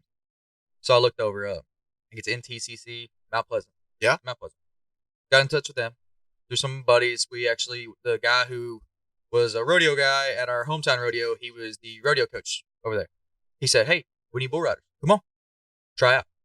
So went over there. Got on bulls. So you tried out for the rodeo team, yeah. And I went out there, would get on bulls. This is after high school or in high school? This was after high school. I'd go out there, and they had practices, and then he got talking to me. I got to meet him. His name's Skylar Honeycutt. Great dude. I went to talking to him, working, riding bulls, and he was help coaching me, help putting me on, trying to build me up. He goes, man, come be on the rodeo team. I was like, okay. He goes, yeah, you just got to apply, and we can offer you a scholarship and stuff like that. Right about that time, Gainesville College, a girl I knew, one of my exes, we were still friends. Always goes back to the girls. She was going to school up there, and she called me and said, hey, you still riding bulls and everything? Yeah. She goes, we're trying to start a rodeo team. And, they asked me if I knew any bull riders. And I know or any good bull riders. Yeah. Everybody knows. Everybody She was a knows barrel that's racer. cool. She knew bull riders, but Fucking she didn't barrel know any racer. You should not have included that. Yeah. Well, so she called me up, said, "Hey, he wants to get in touch with you." He talked to me. So he called me. He said, "Hey, could I've heard about you. I looked you up, saw your videos and everything. Whoa. There's videos of you bull riding online? Yeah, he was on my Facebook, stuff like that. Oh, we're fixing to pull that shit. So that'll be in the show notes too. And so he's like, yeah, and he goes, and I sent him videos back in the day. I sent him videos, told him, oh yeah, I've won this, I've gone here, I've done all this, and he was like, hey, you're perfect. I want to make you a captain of our rodeo team. I was like, cool, let's do it. He goes, I'm gonna need your help finding bull riders. I said, I can make 5 phone calls, and I said, how many spots you got? I said, I can fill it tomorrow. So I was working with this guy. They were gonna build an arena, everything. I was like, cool. They were gonna give me a full scholarship, which the classes I'm doing, they were only $800 a semester. It wasn't that much. Full scholarship. Let's do this. So I was like, okay, cool. Let's do it. Well, then the NTCC school, they ended up filling up all their spots. Didn't have any spots. NTCC is a big college in Mount Pleasant, North Texas Community College. Yep. Okay. And so they filled up all their rodeo spots, but I was like, not a big deal. Not to be facetious, my bitch ass ex-wife worked there. This dude's, we're putting this together. We're about to be we're going to put together a team. I'm about to go up here, be rodeo captain, start hitting college rodeos. I can do all this stuff. They end up, the sponsors, like the schools deals that were putting this thing together, I got lined up stock contractors, provide bulls, broncs. I mean, we fucking everything. We did everything. And they end up, they were like, okay, well, it's going to cost us this much to build a rodeo arena. They looked up the specs because it had to be a certain deal. So they didn't have a rodeo arena when you started? No, they didn't have nothing. They Where were you riding at? I was riding practice pins and still doing UPRAs. I wasn't in college yet. I mean, this was in the summer. We're building it up. And they pulled the plug on it last minute. They said, nope, not doing it. They said it's going to cost too much money, liability, yada, yada, yada, yada. What year was this? 2016. Okay. Pulled the plug on it. So then, now I'm out. Like, fuck, what do I do now? They're trying to get back with the NTCC. He goes, hey, yeah, he goes, stay come riding over here, we can take you next year, you can apply, still come to school. If something happens, we'll have you in an alternate. Oh, yeah. But no scholarships back again, money-wise. And I was like, I didn't want to take student loans. Heard terrible things about them. So I'm still paying my student loans. I was like, man, what do I do? And I was like, you know what? Go the hard route. Grind it. Start hitting the fucking shows. Get my name built up. And you've been out of high school how long? Graduated 2015. About 7 years. Okay. This no, a year. This was a year after you. Oh yeah, this was a year after. This was the year after I got out of high school. Year after I graduated, and so I'm like, okay. And this time, I'm doing odd jobs here and there. I was fucking riding horses for people, cowboying pretty much, trying to make it through. And then, just started trying to really focus and grind out bull riding. Then just started getting plagued with injuries. I mean, just knees, elbows, broken ribs, just everything. I just started getting wore out. Just could not. Just got wore out. Could not, for the life of me, stay healthy. And just, then bills started coming. I was out of work. I couldn't work because I was hurt. And I was like, man, this is the lifestyle. I mean, this is just, what do I do? Come to a breaking point. Either fuck it, just scrape through barely and pray I make it. If not, then I'm just screwed for the rest of my life, or make a decision and go somewhere else in my life. And so I sat down and was like, you know what? I ain't going to be able to do it. I said, I just can't do it. So then I decided I'm going to join the Marines. And that's how I ended up going to the Marine Corps. Which I do not regret. But. So you don't regret it at all? No. I mean, yeah, there was some stuff I probably could have done differently, like with bull riding. If I'd have never done it, well, it's a possibility with baseball had I stayed completely healthy and through all that. But just looking back, hell, if I don't get some of the injuries I get, where could I be bull riding? I mean, I could still be. Okay, but did you get most of your injuries bull riding? Yeah, I mean that's where all my injuries come from. I think My worst injury outside of bull riding was a broken thumb in football. Concussions, but I mean that was pretty much it. But all my injuries came from bull riding. I mean, I ripped my fucking body apart. I fucking killed myself riding bulls. And you still get back on bulls today, right? Oh yeah, it's a drug that I can't describe. Adrenaline is a drug. I don't care what anybody says. Adrenaline is a drug, and that's something that we're dealing with, definitely with your brother. Yeah, but I mean, I went to grinding it out. I mean, I would start making I go to pro shows. I mean, I was good. I mean, I was hitting the trail, doing everything I need to do, get hurt. Then I was out of bull riding. Couldn't work. Yeah. Laid up in bed. Bills were coming. What do? Then I'd get healthy, try again, get hurt again. And it was just, I fell into a deal where I could not Where get did healthy. you normally get hurt at, though? Was it your knee? Man, it was everything. I broke my hip. I had my toe ripped off. I used to dislocate my elbow, break my hands, ribs. Oh, fucking ribs are the worst. Collarbones. It was everything. Yeah. Torn groins, torn muscles. Oh, I've had a couple bull riders in the garage, and I've seen the conversations go back and forth. Y'all are a different breed. Definitely a different breed.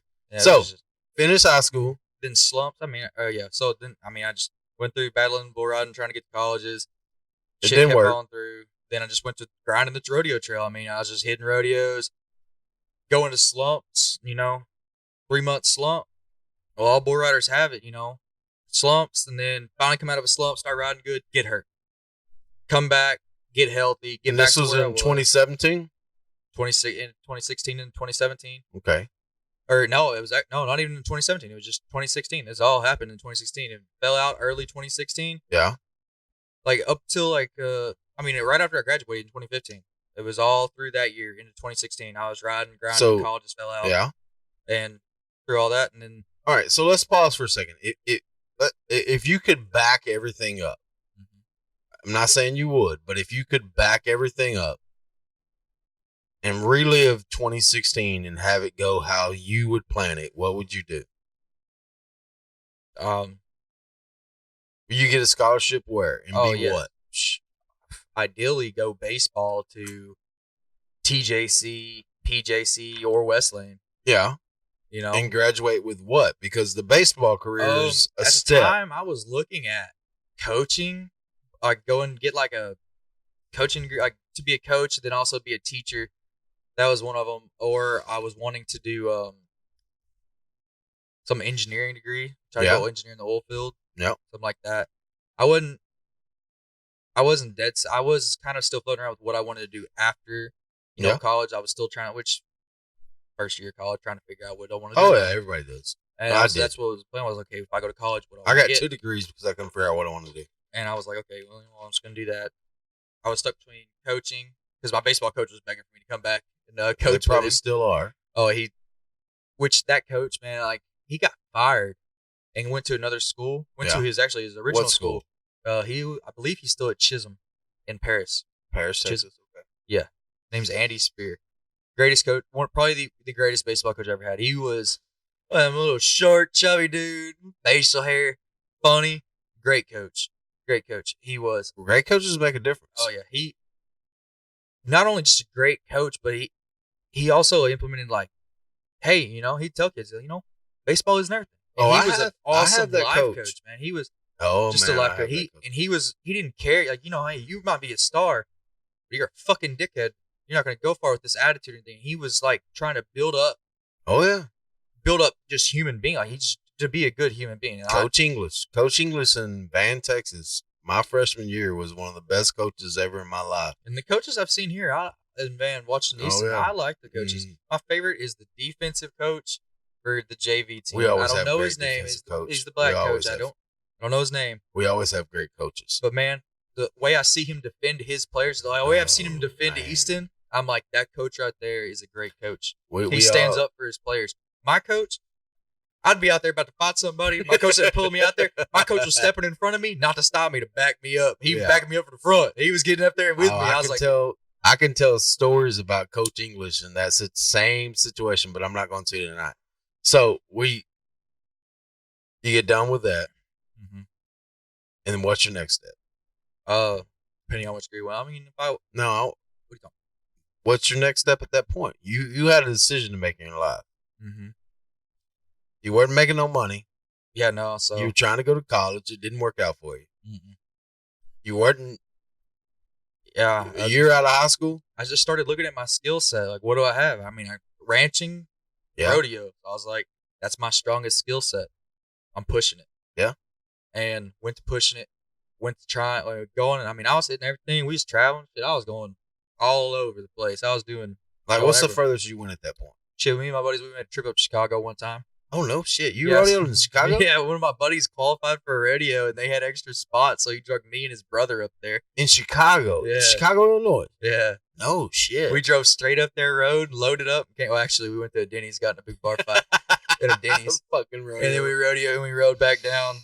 That was awesome. That was cool. It was a big-ass Coliseum up there. I don't remember the name of it, but it was cool as shit. It was like a UBBI event, or some for charity, which is that they had. It was badass. He ended up winning second. I think I pulled seventh, which pulled a check. Still paid me like fucking $6,000 to pull $6,000 to pull seventh? seventh? He won like 90-something thousand second. Oh yeah, they played fucking money. He had to qualify for it, and they were like, and they had no alternates. They didn't plan alternates, and then they had a bunch of fucking injuries. With bull riding, you gotta have alternates for those big events. And so they had like 6 holes they needed to fill. And he goes, I got 2 guys with me. They were like, fucking bring them. So y'all we don't give a fuck if you've ever y'all were been wingmen. Basically wingmen. We rolled up there. They didn't know who the fuck we were. We didn't ride the association. Because this was actually like right after high school. So we didn't ride that association. He is a couple years older than us. He was out riding the pro tours, riding these associations. So he qualified. They were like, yeah, fuck it, bring them. What'd y'all take? What kind of vehicle? Because that's a drive. We rolled up in no, it was my buddy's Cadillac. He had some like fucking ragged out Cadillac. Like Cadillac Fleetwood Cadillac? No, it wasn't one of the nice ones. It was like the piece of shit like Cadillacs they had. We rolled up in that ghetto motherfucker. So this was 2017. 2016. No, this is 2015. This is 2015. It was right after I graduated. A couple months after I graduated. Okay. So it was 2015. Y'all drove all the way to Chicago to rodeo. It was like a 9-hour trip, some shit like that. Fucking Texas. Straight up. We rolled up there. Definitely fucking We rolled up to Texas, boys. And that was the fucking problem at Denny's. Somebody was like, where the fuck are y'all from, you backwoods hicks? And it was like, bro, now you gotta die, bitch. And it was a bunch of fucking bikers. And there was like 8 of them. And it was like also a couple of his buddies that qualified. So there was like 6 of us throwing down in a fucking Denny's. We bailed the fuck out, all loaded up in our cars, and hauled ass cops were rolling in. Oh, no shit. Yeah. None of us got arrested, though. None of us got caught. It's crazy. If any of those cops are listening, that was not us. We're just, this is all bullshit. Yeah, no, that was wild. That's crazy. But, yeah, so we did that shit. That was 2015. Yeah, it was 2015. And then you were what, a junior? And then, no, you I was graduated. Oh, you graduated? Okay, what year did you graduate? I graduated, it's class of 2015, but it was like. You ended in 2016. No, I ended in 2015. Okay. So because 2014, they graduate right after the beginning of the year. I got you. I graduated right after the beginning of the year in 2015. Yeah, you're so fucking young. Yeah. So 2015, 2016, you tried to make it in college. Yeah, all through the end of 2015. In 2015 is when the college shit happened. That was right after I graduated. Yeah. All into that. I mean, this all happened within a year. And then 2016. Beginning of 2016 was all that up until about October. Yeah. Then October is when I finally sat down and had to make the decision to either keep pursuing this when it was going. I was at low. How much money did you have in your pocket? Not a fucking dime. Not a dime. Not a fucking dime. Couldn't put gas in my fucking car. Which was what kind of car? I had a fucking Jeep at the time. Jeep Wrangler that I got my dad as a graduation present. So for all the boys out there just thinking that you're going to make it in life, when you actually hit that bottom, when you're still driving the car your parents helped you get, and have no gas money, did you have a girl at that point? No, actually, at that point. So you don't have a girl. Well, the whole time I was doing that, I was also working construction. That's another job I was doing. I was doing Which is what? What's construction mean to you? I was in South Texas for a while. Texas we were building a natural gas plant. I was on the dirt crew. We were digging out pile and shit like that. I was running a skid steer. Okay. And then I made foreman. Then I got offered a job opportunity to go be an equipment operator in Dallas. Yeah. Which is closer to home, a lot closer to home than south of Houston. Yeah, definitely. So, and for more money, went up there for a while. And I was actually, my grandpa was the one who worked for the company, and he owned a house like 5 bedrooms. He's like, yeah, stay here. You don't got to pay rent. Oh, yeah, I'm moving there. So I went up there, was working there, and which was in Ennis. We were living in Ennis. Oh, I know what it is. Yeah, so I wasn't far. And yeah, I mean, I was riding bulls. Then end up I made equipment operator. Then I made foreman, working there. And yeah, and then just riding bulls. Ended up getting hurt and was missing a lot of work. Couldn't fucking pay bills and no money. And so what's your next step? Yeah, I didn't know at the time. I was lost. Yeah, didn't do no money, and ended up getting fired because missed too much work, hurt. And they were like, you gonna quit riding bulls? So what was hurt? Your knee? I can't even. No, that was a constant injury, but I think at that point it was tore groins. Couldn't even fucking walk. Double tore groin. Couldn't even fucking walk. Where were you staying at that point? Right after I got fired, I ended up moving back to my dad's. Yeah, I was living there. And my dad, he's looking at me, he's like, man, you gotta figure something out. He's like, and I was like, I was trying, I was thinking, I was like, you know what? I'm with him on that. Yeah, man, I was like, I was with man trying to figure some shit out. Yeah, and I was just trying to see. I've been graduated for a year and ended up back. I went out and I was doing good, and then ended up just shit hit the fan. Yeah. Hit rock bottom, moved back home. Was like, I don't know what I'm gonna do. What's my next step? And I was like, you know what? Now, how old are you at this point? 19? 19. Yeah. And I was like, man, I don't know what I'm gonna do. Sat down and I was like, you know what? Go to the military. And went. Whoa, okay. Let's slow down on that. And that's me. It was a blink of an eye. So, blink of an eye, you decided you were going to go to the military, which is an option. October 1st. October 1st. 8 days before my birthday. Walked in the recruiter's office, told him I wanted to go. It was enlisted. You told the recruiters you wanted to go what? I went to the Marines. And you told them you want to go to the Marine Corps? No, I went to the Marine Corps recruiting office. Walked in. My dad went with me. What made your decision, though? A lot of it was... No, I mean, as deciding, because I got buddies that's Marine Corps. I got buddies that's Navy. What made me choose the Marine Corps? Oh, yeah. Okay, so a lot of it, I was sitting there, I was thinking, and I looked up, and I researched the branches, and I was just like... Just because you rode some bulls didn't mean... Yeah, I was like... Man, I went to there. I was like, look at the Air Force, and I was like... I walked in, and they just were like, I was like, they don't seem like... Tyler. Okay. And I was like, I just didn't get a good vibe off of them. I was like, this doesn't seem like it's me. I think the Air Force gets more of their guys, like, they're waiting for them already be enlisted in college type shit. Yeah. And so then I went and looked at the Army. Yeah. Walked in, didn't like what I saw. What'd you see, though? Because I got some They Army were just friends. nasty looking. When you think of, like, the military, you're thinking, like, the pristine, the guy, they're the men. Yeah. Walked in, and I was like, okay, let's pause for a second for all my Army guys. These were the recruiters. I'm not saying I have met some badass Army guys, but when I walked in, first impression of what I saw, didn't like it. So in East Texas, they need to up their Army guys. So go ahead. Yeah, this was back in 2016. This probably hasn't changed. Yeah, I don't know, but yeah, I didn't like what I saw. I was talking to him. The guy didn't seem to really know what he was talking about, and he was kind of giving me a runaround. And I was like, fuck that. Because you've already made your mind up. I'm not in high school. I have fucking life experience. I've dealt some shit. I can tell when somebody's bullshit. Oh, yeah. Right? And so, Navy was never even thought in my mind. However, I didn't think I was on that side of the spectrum to go there. To my Navy military friends. Yeah. I was like, that's been on this podcast before. Yeah, I was like, you can talk shit. Right out of high school. I was you can talk shit to Coy Wayne at any point you want to. No, you looking have now, before. I have a lot more respect for him. But then back then, you hear all this shit about the Navy guy. You're gonna be on ship with a bunch of men. They're all gay. I was like, yeah, that ain't for me. That ain't for me. Gay. Half of them are. Well, I mean, but half. That's what you heard. Yeah. I've trained with the Navy. They're in there. They're in the Marines too, though. They're in all the branches. Aren't the Marines like under the Navy? They're a department of the Navy. Yeah. Oh, they're a department of the Navy. So are y'all the only straight part of the Navy? Yeah, we're the straight part. That's where all the straight Navy go. So you walked into the Marine Corps. Yeah, I walked in. How did that go? I walked in, and the guy, they greeted me at the door, and it was like no bullshit. Like they were stern, but they were like, hey. And they were straight up front with the recruiter I had.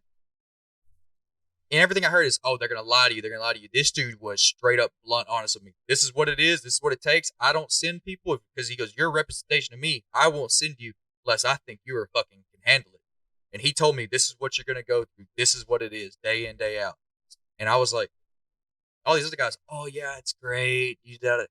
He was straight up. Oh, yeah. This is how it is. That's how and I respect the any honesty. recruiter is. Don't bullshit me. Give me flat out. And he was straight up honest. I talked to a recruiter this last month, and the same shit. And I turned him down because I did not feel like he was being honest. So go ahead. So I was like, okay. He goes, come Thursday, we have workouts. He said, shave your fucking face, cut your hair. I walked in, beard, long hair. I showed up fucking that Thursday, haircut, shaved. He goes, clean fucking shaven. He goes, you got stubble on your face? I'm sending you the fuck away. I was like, yes, sir. We showed up. Didn't even recognize me. The whole workout, he didn't recognize me. At the end, he was like, hey, man, what's your name? I told him, he goes, fuck, I didn't think you showed up. Come here. I need to talk to you. So where's this workout at? Tyler, right outside of the office. What kind of workout was it? It was like stations and like. Are you pushing weight? Yeah, we're your buddy. Somebody pull-ups. I don't know how to describe it. We did like buddy drags, shit like that. Just, cardio mixed in with fucking like. Of course, you're what, 19, 20 years 19 years old. You can do all that shit. Oh, yeah, no problem. Got this. And he talked to me. He's like, yeah, okay, this is what it is. We're going to take you this day, take the ass. Okay, what's this day? So how long was this day from the point where you Okay, so this was September. This was in September. Right, let's back up 1 second. So you walked in the Marine Corps recruiting office at what day? I think it was mid-September. How long from that point till you went to work out with them? I walked in on a Monday. I was that Thursday I was working out with them. So you had 3 days to rethink your decision. Yep. I looked up every video in the world on YouTube and everything, liked everything I saw. And that's the thing these days. I was like, this is what I want. But also a key factor in me choosing the Marines also. So my great grandfather on my dad's side, he was a Marine. And on my dad's side, he was the only military. And he was a Marine. He was actually one of the best friends with Lee Harvey Oswald and served with him. So like the whole I don't necessarily know. There's that's a conspiracy theory with my family we can go back to, but we'll get into that. We can definitely get into that shit in a minute. I don't know if they want me talking about that, but no, fuck it. My grandpa. We'll talk about that in a second. My late grandpa. Let's skip. I'll bring that back up. Yeah. So, but anyways, so he I went in Monday. He said be here Thursday for workout. So you had 3 days. Let's back that up for a second. Yeah. You had 3 days to think about this. Mm-hmm. So all the guys out there that's thinking about, hey, look, you walk in the Marine Corps office, they tell you to come fucking work out with them. Mm-hmm. Because I got friends of my kids that have that option. Yep. What was going through your mind at that point? Honestly, for me, I was like, let's do this. I can do it. And like, it was like a challenge. Like they instead of like trying to coax me in, it felt like they were challenging me. Challenge you to work out? No, like basically being like, so what did he tell you? He was like, you got to pretty much prove to me that you have what it takes to do this. But none of the other recruiters did that to you. No, they were like, it's like they were like car salesmen. That's what it felt like to me. Like they were trying to sell it to me, and the Marines were trying to make me earn it. And to me, I'm like, you know what? Oh, they were like, are you sure you think you can do this? And I'm like, I can do this. If any of you Marine recruiters are out there, or any of you Army, Navy, Air Force recruiters are out there, you might want to listen to this because that's important to me as a dad that's trying to inspire my kids to do something. Because to me, in my book, that every young man, young woman should give at least 2 years to their country. Like the British do? Oh, don't even start me on that. We should bomb the British just because they're British. Unless the Scotsman coming out of me. As you're walking into that, take credit of this. And so the Marine Corps didn't say, hey, look, you know what? Hey, we're going to sign you up. They're like, hey, come work out with us. Is that how it went? Yeah, he said, come work out. Where were you working out at? Right beside the office in a little field beside the. Like I've been where you're talking about. Okay, yeah. So if you're standing at the door, and you look right, it's the shopping center, and it's at the Gap. You walk right out there. They have 3 pull-up bars set up, and it's a little bitty field. We worked out right there. Now they work out. They actually have a contract with a gym across some CrossFit gym over near them, and it's a ex-Marine or not sorry, it's a Marine that got out that owns it. Yeah. And he told them, yeah, bring your guys in here, work out. Y'all can work out. So they go in there and work out now. That's what they were doing like 2 years ago. I haven't been up there and talked to him. I don't go over and talk to him anymore. You ain't did no push-ups since you got out. Yeah. So we get that. All right. So you walked in Marine Corps. You went and worked out. Mm-hmm. Yeah, and then they pulled you outside. Yeah, so he pulled me in and talked to me afterwards, and he was like, "Hey, look, this is what we're gonna have to do. You're gonna have to get, transcripts, yada yada yada." Transcripts of what? My high school. I had to prove, they had to go get your high school transcripts. That you actually graduated. Yeah, they had to double check all that. Bring in this, this, and this. Okay, cool. Threw me your little screening. Ask me questions, stuff like that. And I was like, okay. And got all that done. And October 1st, he so they 2017? Yeah, so he goes, okay, October 1st, we're going to take you to Shreveport, Louisiana, and you're going to take your ASVAB. What's ASVAB? It's the test they take. It's a test you have to take, and it basically it scores you, and you get a grade, and it tells you what jobs you qualify for based on your ASVAB score. Okay. And they have a separate feels like a mechanical section and an electrical section. Basically, you did really good in this, you can do an electrical job. Because this matters to some of the younger generation. And a lot of high schools offer to take the ASVAB at high school. You go into your gym one day, like half a day, you take the ASVAB. And you get an ASVAB score, and then you can actually take that ASVAB score and look up what jobs you qualify for. Well, I never did. I didn't do it in high school. I was like, I'm not going to the military. I don't even know about that. Yeah, so Winona offered it my senior year, or in my junior year. I was like, fuck that. I'm not doing the military. I'm not going to do that. Didn't take it. Whatever. But, end up doing it. But, so. Long term. Yeah. Yeah, so they took me in there. I took my ASVAB. What'd you score? I scored an 87 on my ASVAB with a 125 GT score. And the GT score, I really don't know how they get that, but it's a secondary score for some jobs require a higher GT score. The average is 100. So I had a very high GT score. I had a really high ASVAB score. When I actually went back to my recruiter, and they swore me in there too. They took me in. I swore you in as what? Technically, I was at that point. I'm doing this. They took me in the room. I raised my right hand. A bunch of other people in there. We swore the oath, and at that point, we are. What oath? Hold on. So what oath? You're swearing an oath. Basically, I'm going to defend the Constitution of the United States. I don't remember all of it. I was kind of zoned out. It was all surreal. I'm in the red room. They got all the flags, the branches. Like the flags that I got hanging on that garage door? Yeah, they had the American flag, and they had all the branches flags. And, I got a Marine Corps because of you and a Scottish flag and American flag. Yeah, so the guy's standing up there, and he's like, repeat after me. Da-da-da-da. Here's your hand. You say it. I, state your name. I, and everybody. There's like fucking 30 people in this room all doing it. And then there's parents there, and they take pictures of people. My parents were there. And my dad was like, fuck, 20 years. You're 19 years old. Fuck off. So this was October 1st. So I did that. They brought me back, and I was wanting to go infantry. Yeah, infantry. Well, they seal our envelopes. They say, give this to your recruiter. So I didn't know what I scored. And you sign a contract that day, too. You sign your contract. And you start. Contract to be in the Marine Corps. Yeah, like I am now. Not contract to be. No, so they were like, what do you want to do? And I was like, infantry. You sign it. But you're not set in stone. Basically, the contract just says, yeah, I'm committing to the Marine Corps. You can still back out, but you go ahead and sign it. And then if shit hits the fan, you can be like, yeah, no, I changed my mind. I'm not doing this shit. Okay. But it's basically like, cool. Yeah, you're serious about this. I'm wanting to pursue it. We'll sign this contract. Do it. So he's like, okay, cool. And then also that day, they did my physical exam. Got to go in there and do duck walk, talk shit. Duck walk and talk shit with the library. They did a physical exam of me. So they checked your. They fucking. You didn't have a hernia. Yeah, no hernias. You could hear, no hemorrhoids. See. They made me spread my cheeks and bend over, and I was really scared that this old woman was about to stick something in my ass. That's what they fuck with you. They tell you it's gonna happen, and you get up there, and she's like, turn around, spread your cheeks and bend over, and I'm like, oh fuck.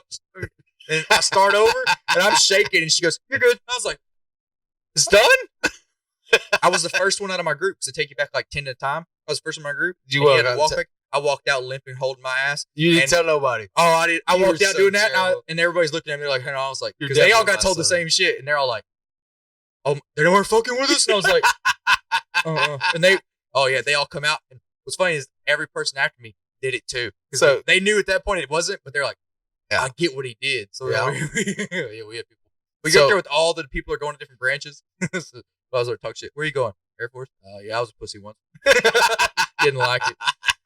And I ain't even a Marine yet, but it's all the shit talking is already starting. Definitely. It's already starting. So then we took us back, or actually the recruiter pulls it out. Or the recruiter that took me, he wasn't my recruiter, but he was a recruiter from the station. Yeah. He was a black guy. He was actually a really cool dude too. So he's picking up, and there's like 5 of us. He opens his first one. He looks at that score. He's like, what were you want to be? He goes, infantry. He goes, good. Hands it back. Because you only had to have a 37 to be in the infantry. 37, you got a 84? 87.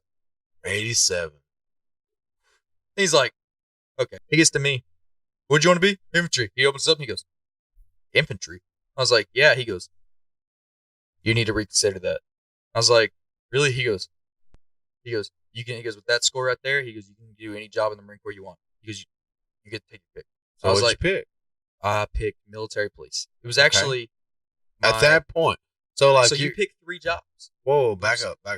So you have just went through some old lady looking at your butt cheeks. So and at that point, you get to decide what you want to do? No. You already have in mind, like you have, okay, I want to do this. So then after you get your ASVAB, you go back to your recruiter. Sit down with him. He goes, okay, based off of your score, these are the jobs that are available to you that you qualify for. So then you sit down. You have to. You've not left the state of Texas yet. No. I'm still at home. I'm going up to the recruiter, once a week. How long did that take? So I'm getting there. This is all quick. I swore in October 1st. Okay. And so I told the recruiter I want to leave as soon as possible. Yeah. And he was like, okay. And he was like, you're not doing infantry. I will not send you infantry. I'm not letting. It's because your smart. Brain. Yeah. I'm not letting you waste it. I refuse. Because he goes, you want to be infantry? You've find a different fucking recruiter. You've won twice at chess. Yeah. Okay. So I was like, okay. And I was like, well, fuck, that's what I want to do. Fucking Marine. I want to fucking fight. Let's go fucking kill some motherfuckers. Let's do this. I'm all gung ho, right? And he's like, nope. So I'm like, well, fuck. You know what? I don't know. What jobs are left? So I'm looking at all the jobs, and I was like, I told him, I said, I got 3 things that are off table. I don't want to do nothing with paperwork. I said, if I get stuck behind a desk, I'm coming back. I'm coming back here shooting this bitch up, then shooting myself. And I'm fucking happy. He was like, okay, so here's some more. Here, okay, eliminate these jobs. Nothing. Which was what jobs? It was a long list. It was like basically the Marine Corps has that long of a list because oh man, there's hundreds. There's probably over 100 different jobs you can do in the Marine Corps. Definitely not be a Marine Corps recruiter because they need all those people. Because I've been trying to talk up those people, but keep going. Yeah, they have all. I mean, anything you can think of, they have a job for it. Yeah. So then I was like, okay. I said, I'm gonna do nothing electrical. Oh, I hate working with electrical shit. I was like, I can't do push my shit. button. He goes, yeah, that's the one. He goes, that's the one job you technically don't outright qualify for. He goes, but you're less than 3 points away, so you can get a waiver for it. I 3 said, points away. I don't want it. No, fuck you. In my 3 points section. away. Remember that. Remember, you're 3 points away from what I do. Go ahead. I was like, he goes, you can get a waiver for it though. And I was like, but that was only the one electrical job, and it was IT, and I was like, you're 3 points away from me. No, it wasn't IT. It was like hard. It was actually going in and like electrical for like all sorts. It was something crazy. Whatever. And I was like, 3 points away from me. Yeah, I was like, yeah, I don't want to do anything like that. It was cool. Took those off, and I was like, okay. So what'd you say? So then my list, he goes, pick 3. Yep. I said, all right. I said, infantry's first one. He said, fuck it, put it on there. You ain't getting it. I was like, I like that. Okay. I was like, I want it. He was like, and I argued with this motherfucker about it. We argued over it, and I was like, I want it. He goes, pick 2 others. And I saw military police on there. I was like, police officers? Oh, yeah, that'd be cool. He goes, I said, what's close to infantry? And because there was an infantry guy there. He goes, MPs. I said, cops? He said, there's 2 sides of the MOS. I was like, really? What is it? He goes, there's field side. I was like, what do they do? He goes, they're with us. I was like, really? He goes, they go in with us. They do everything with us. But then their job, once we like go in and capture somebody, they take over. But up to that point, they're with us. Then they go a step further, searching all that. He goes, they do fun shit. He goes, they're actually a step further than us. He goes, they're not as proficient in the attacking, and they don't go more as in depth in the fighting as we do, but they're a specialty guy. I was like, okay, that sounds interesting. And then I was like, well, what else? I got to pick another one. So that was my number 2 choice. Number 3, crash, fire, and rescue, which was basically going to be crash, fire, and rescue? Is that a firefighter? Firefighter. Okay. And I was like, okay, that'll be my 3rd choice. I looked at my recruiter. I said, I want to be out as soon as possible. Hold on, you're not even in. You already decided you want out? No, like I want to. Oh, you want to go be out. I want to leave. I want to leave for boot camp as soon as possible. I don't want to sit around for 6 fucking months like some of the guys. That's an option? Yeah, you tell them motherfuckers, I want to leave fucking now, and they find you. No, I mean, 6 months is an option. Sometimes the job you want, you gotta wait 6-7 months for You've not even been to boot camp yet. I know, but you get signed into your contract before you go to boot camp, and then after boot camp, they send you to MCT or ITB, depending on infantry goes ITB, everybody else goes to MCT. Then after that, you go to your school. So there's no breaks. Once you leave for boot camp, you get a week home, and then you're gone to MCT, then straight to your school. Did you come home? I went home. I came home 10 days. Okay. And so I was like, before you leave for boot camp, you know what your job is. Okay. Well, you choose your field. That's the thing. So like, let's say I want military police field. Yeah. There's 2 different fields in there. I didn't know if I was going to get to go to do what I did, which is police work or field side, or to corrections, which is go work in the brigs. Oh yeah. Be a prison guard. Yep. You don't know until you get to boot camp or get to MCT and they tell you, hey, you're 5811, which is military policeman standard. And it was like 58, 60 shit or 80 something. It was some high number. I tell him, I want to leave as soon as possible. Well, infantry contracts, the motherfuckers leave there. You can leave within 2 weeks as infantry contract. There's a shit ton of them. And I was like, infantry. And so what level was infantry? Yours was the first?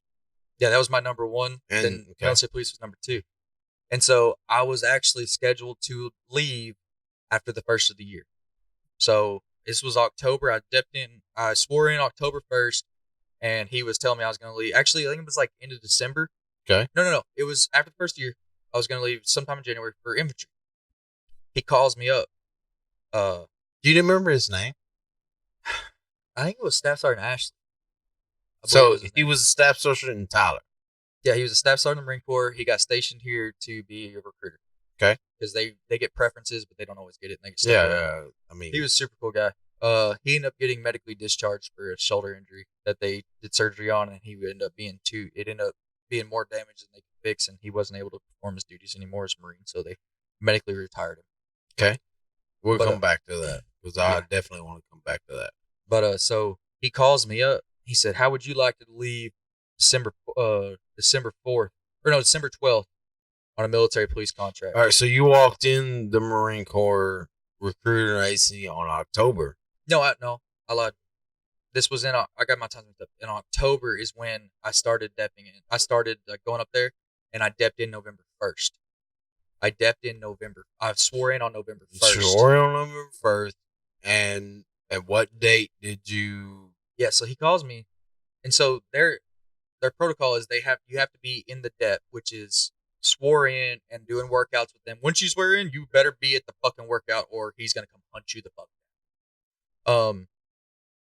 Working out and doing your shit and getting ready for boot camp because he's trying to prepare us for boot camp. Get us. Okay, how long does that last? So, like, if some normal person, about 2 to 3 months in the DEP working out. 2 to 3 months still staying at home. Yeah, getting ready. See, that needs to be revisited. Yeah, I mean that's just a lot of it's just waiting on space. Because you got to think it's all over the country and actually across the world. There's fuckers that come in from I get it everywhere to boot camp, and there's only 2 places in America, and the classes are only like. And I need to talk to some of the Army guys. 300, 400 people. I get the Army guys did not impress you, but I need to talk to those guys. I think it's about the same over Is there it too. Really? Yeah. But they actually it may not be as bad because the Army has a bunch of training. They got training grounds all over the U.S. That's my point. That's Marine Corps has 2 places, and for females, they only have 1, so it took even longer for females. But males, So did you cross gender when you went in? No. Oh, okay. But because you like. But what happened with me? So he calls me. I'm set to leave like 3 or 4 months. I'm gonna be heading out on a contract. He calls me and says, "How would you like to leave December 12th on a military police contract?" That's all. So, I dipped in November back up. November the 1st is when you swore in. Yeah. In December 12th. This was actually November. It was 10 days before So it was November 18th. He called me, said, "How would you like to leave?" 2018? Of 2016? 2016. 16. Okay. 2016. He said, "How would you like to leave December 12th on a military police contract?" What happened was a 6 kid years either ago. backed out. The kid that was going to fill that contract either backed out or couldn't go. 6 years ago, right? Yes. Okay. And I was like, "Yeah, let's do it." He goes, "Cool." Hang up the phone. Calls me back 10 minutes later. He says, "Scratch that. How would you like to leave November 28th?" I was like, "Even better. Let's go." That's 10 days away. Because you're ready to go at this point. Yeah, I'm like, let's go. You've heard everything about the military. You've Googled everything. You're fucking ready to go. Let's fucking do this. And I'm in it. Let's anticipation for when he called me Marines like that, is it insane. hit. Yeah, it hit, and I was like, "Oh shit!" And I was excited. So he calls me, and so he called me, and he goes, "Hey, come up to the office tomorrow." So I went up there, and he's talking to me. He goes, "Look, I have a perfect record." He said, "Every person I've sent to boot camp made it through first try."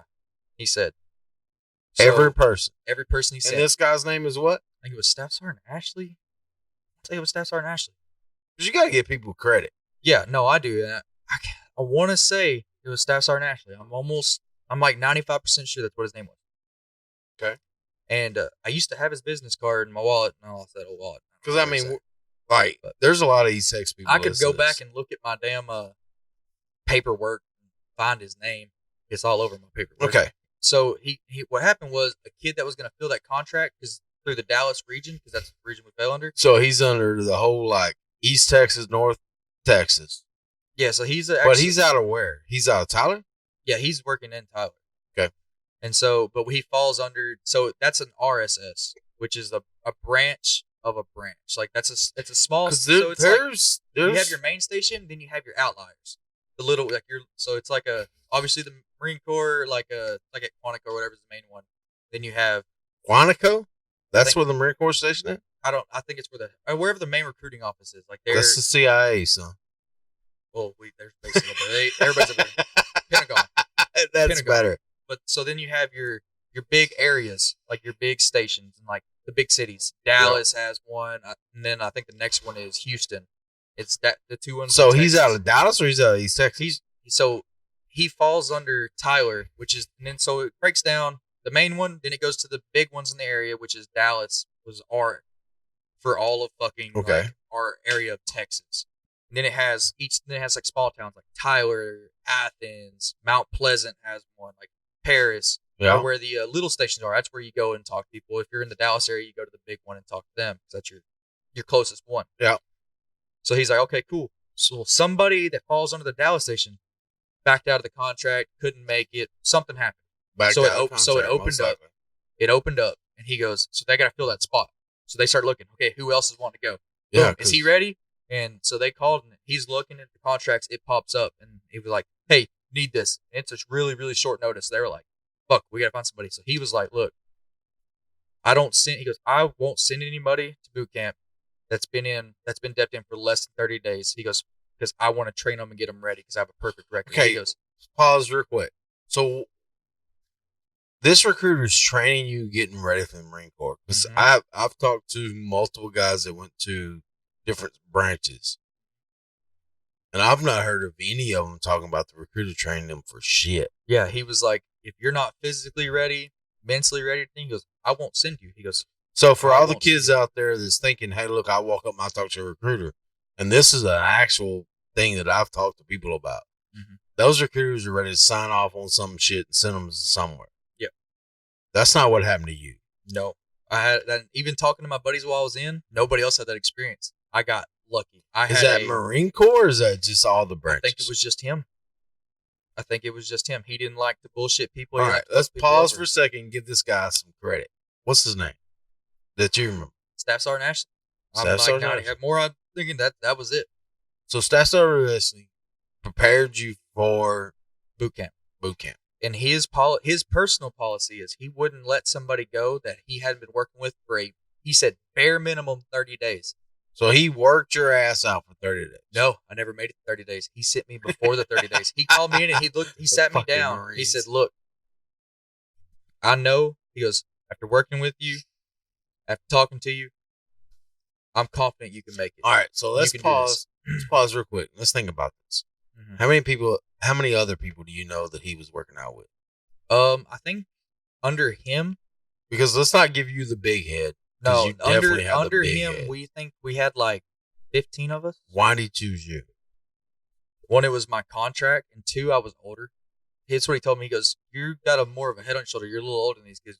Have these kids just graduated." He goes, "I know you just graduated last year." He goes, "But you're older." He goes, "You've got life experience." He goes, "You're tough. You work hard when you show up here."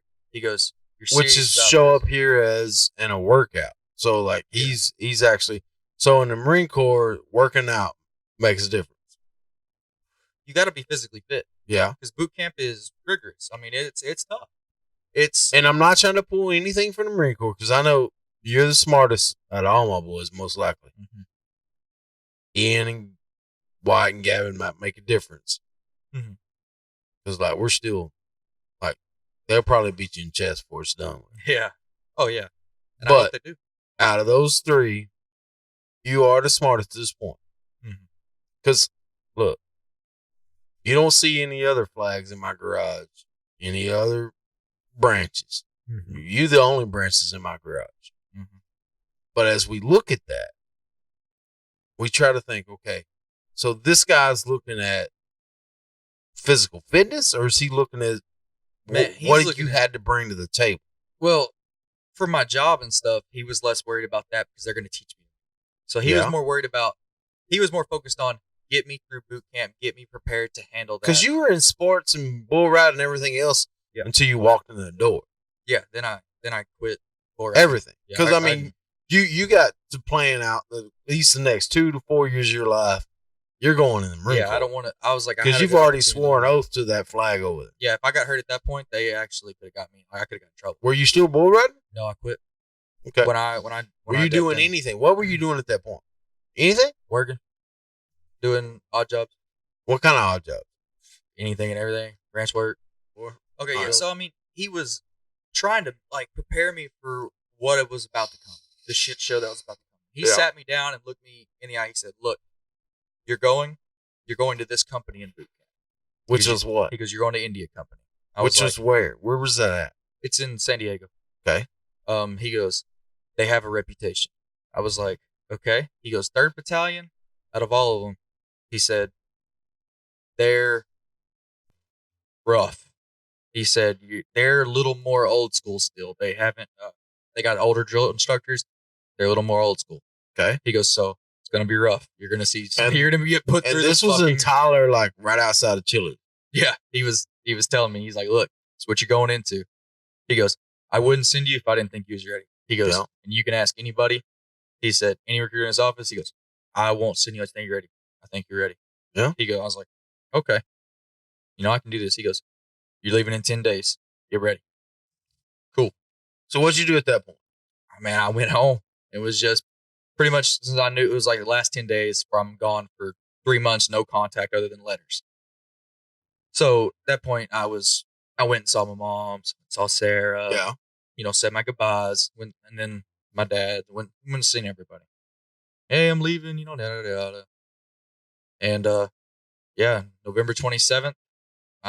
Of 2016? 2016. Yeah. I went up to the recruiter's office. My dad dropped me off. Got in a car with one other guy and the recruiter. And he drove us up there. Drove us up where? To Dallas. Okay. Went and did my check-in and everything with the deal, like final preparation paperwork. Yeah. Put us in a hotel for the night. Hotel in Dallas. What kind of hotel? I don't know what hotel. It was badass though. Was it badass? Yeah, it was a big badass hotel. We got dinner. So we went down to the restaurant bar, and we had free food. Yeah. They brought out some badass meal. They're like, "Yeah, eat good." Because you're not going to eat worth a shit for the next 3 months. Enjoy it. So then we went to sleep. Me and the guy that I rode up there with, we got put in a room together, and we were like, "Man, shit, we're bullshitting."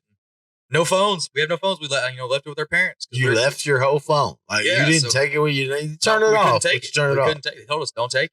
Yeah. Because so we were like, okay. And you left your phone. Yeah, so I'm up there, no contact, and we got the little hotel phone. I called, talked. Yeah. So the next morning, woke up, met outside, loaded us up on a bus, took us over. No, we walked because we weren't far from the Airport. building. No, the building. We had to go up there, sat us down. We waited. Some people had to knock out some last minute paperwork, and then they sat us in a room, called us off, gave us airplane tickets and a check. What was the check for? Food at the airport. It was like $28.50. Get you something to eat. At least they give you MRE. Yeah, right.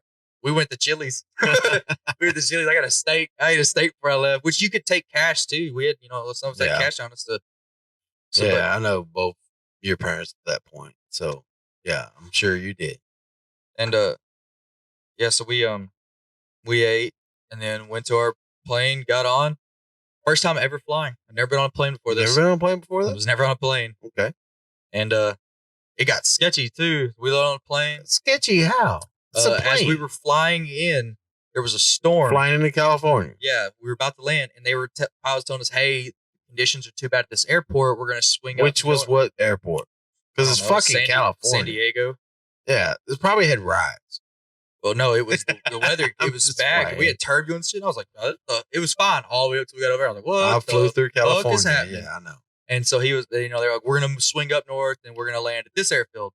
And we're all like, what the fuck do we do? We can't even call anybody. We don't have phones. And I'm like, we're going to be, which they would have tracked our flight. The people that were going to pick us up saw we were there, came and got us. Hopefully, we didn't know. Then the fucking Marine Corps? Yeah. They're not tracking you, bro. They're expecting you to be there. Yeah. There was like 12 of us and we would have been fucked. Yeah. So we're sitting there, we're like, well, no, fuck. check you but off then the I list. think the pilot said, fuck it.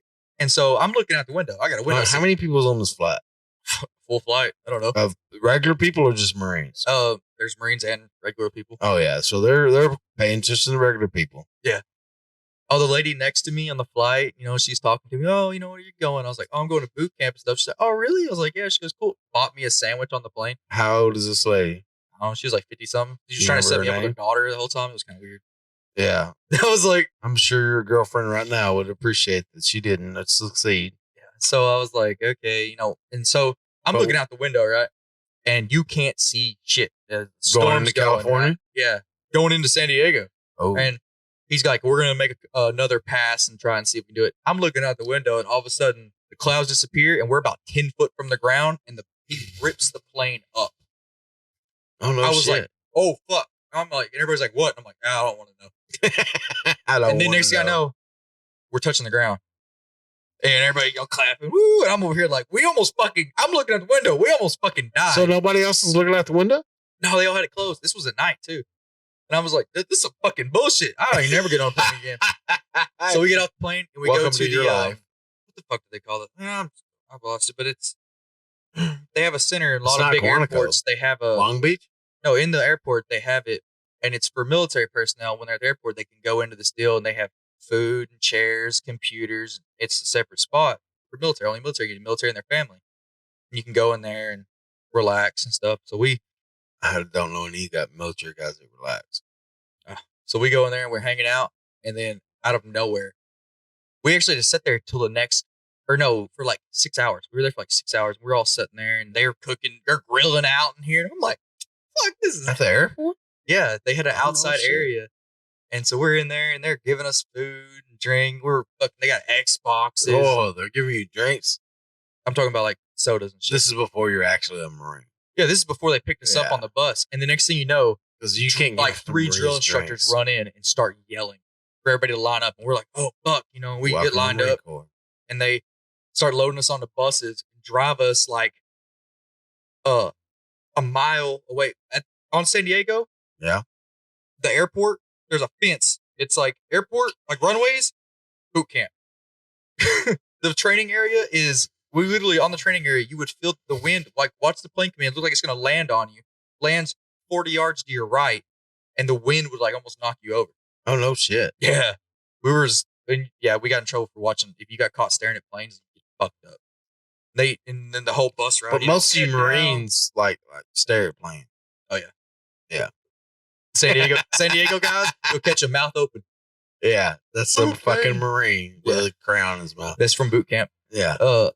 But so then, we do the whole bus ride, yellow footprints, shave your head, do Whoa, phone calls, yellow like footprints. Yeah, when you get off the bus, you stand on the yellow footprints, and it's like, they're at a 45, and they're like, it's for a reason. Like, this trains you. This is how you stand, and then it's all moving fast. Everybody's yelling at you. You're trying to hold on to paperwork. They're throwing you, shoving you everywhere. Get fucking naked. Put these fucking camis on. Get in line. Shave your fucking head. Yeah, all sorts of shit. Okay.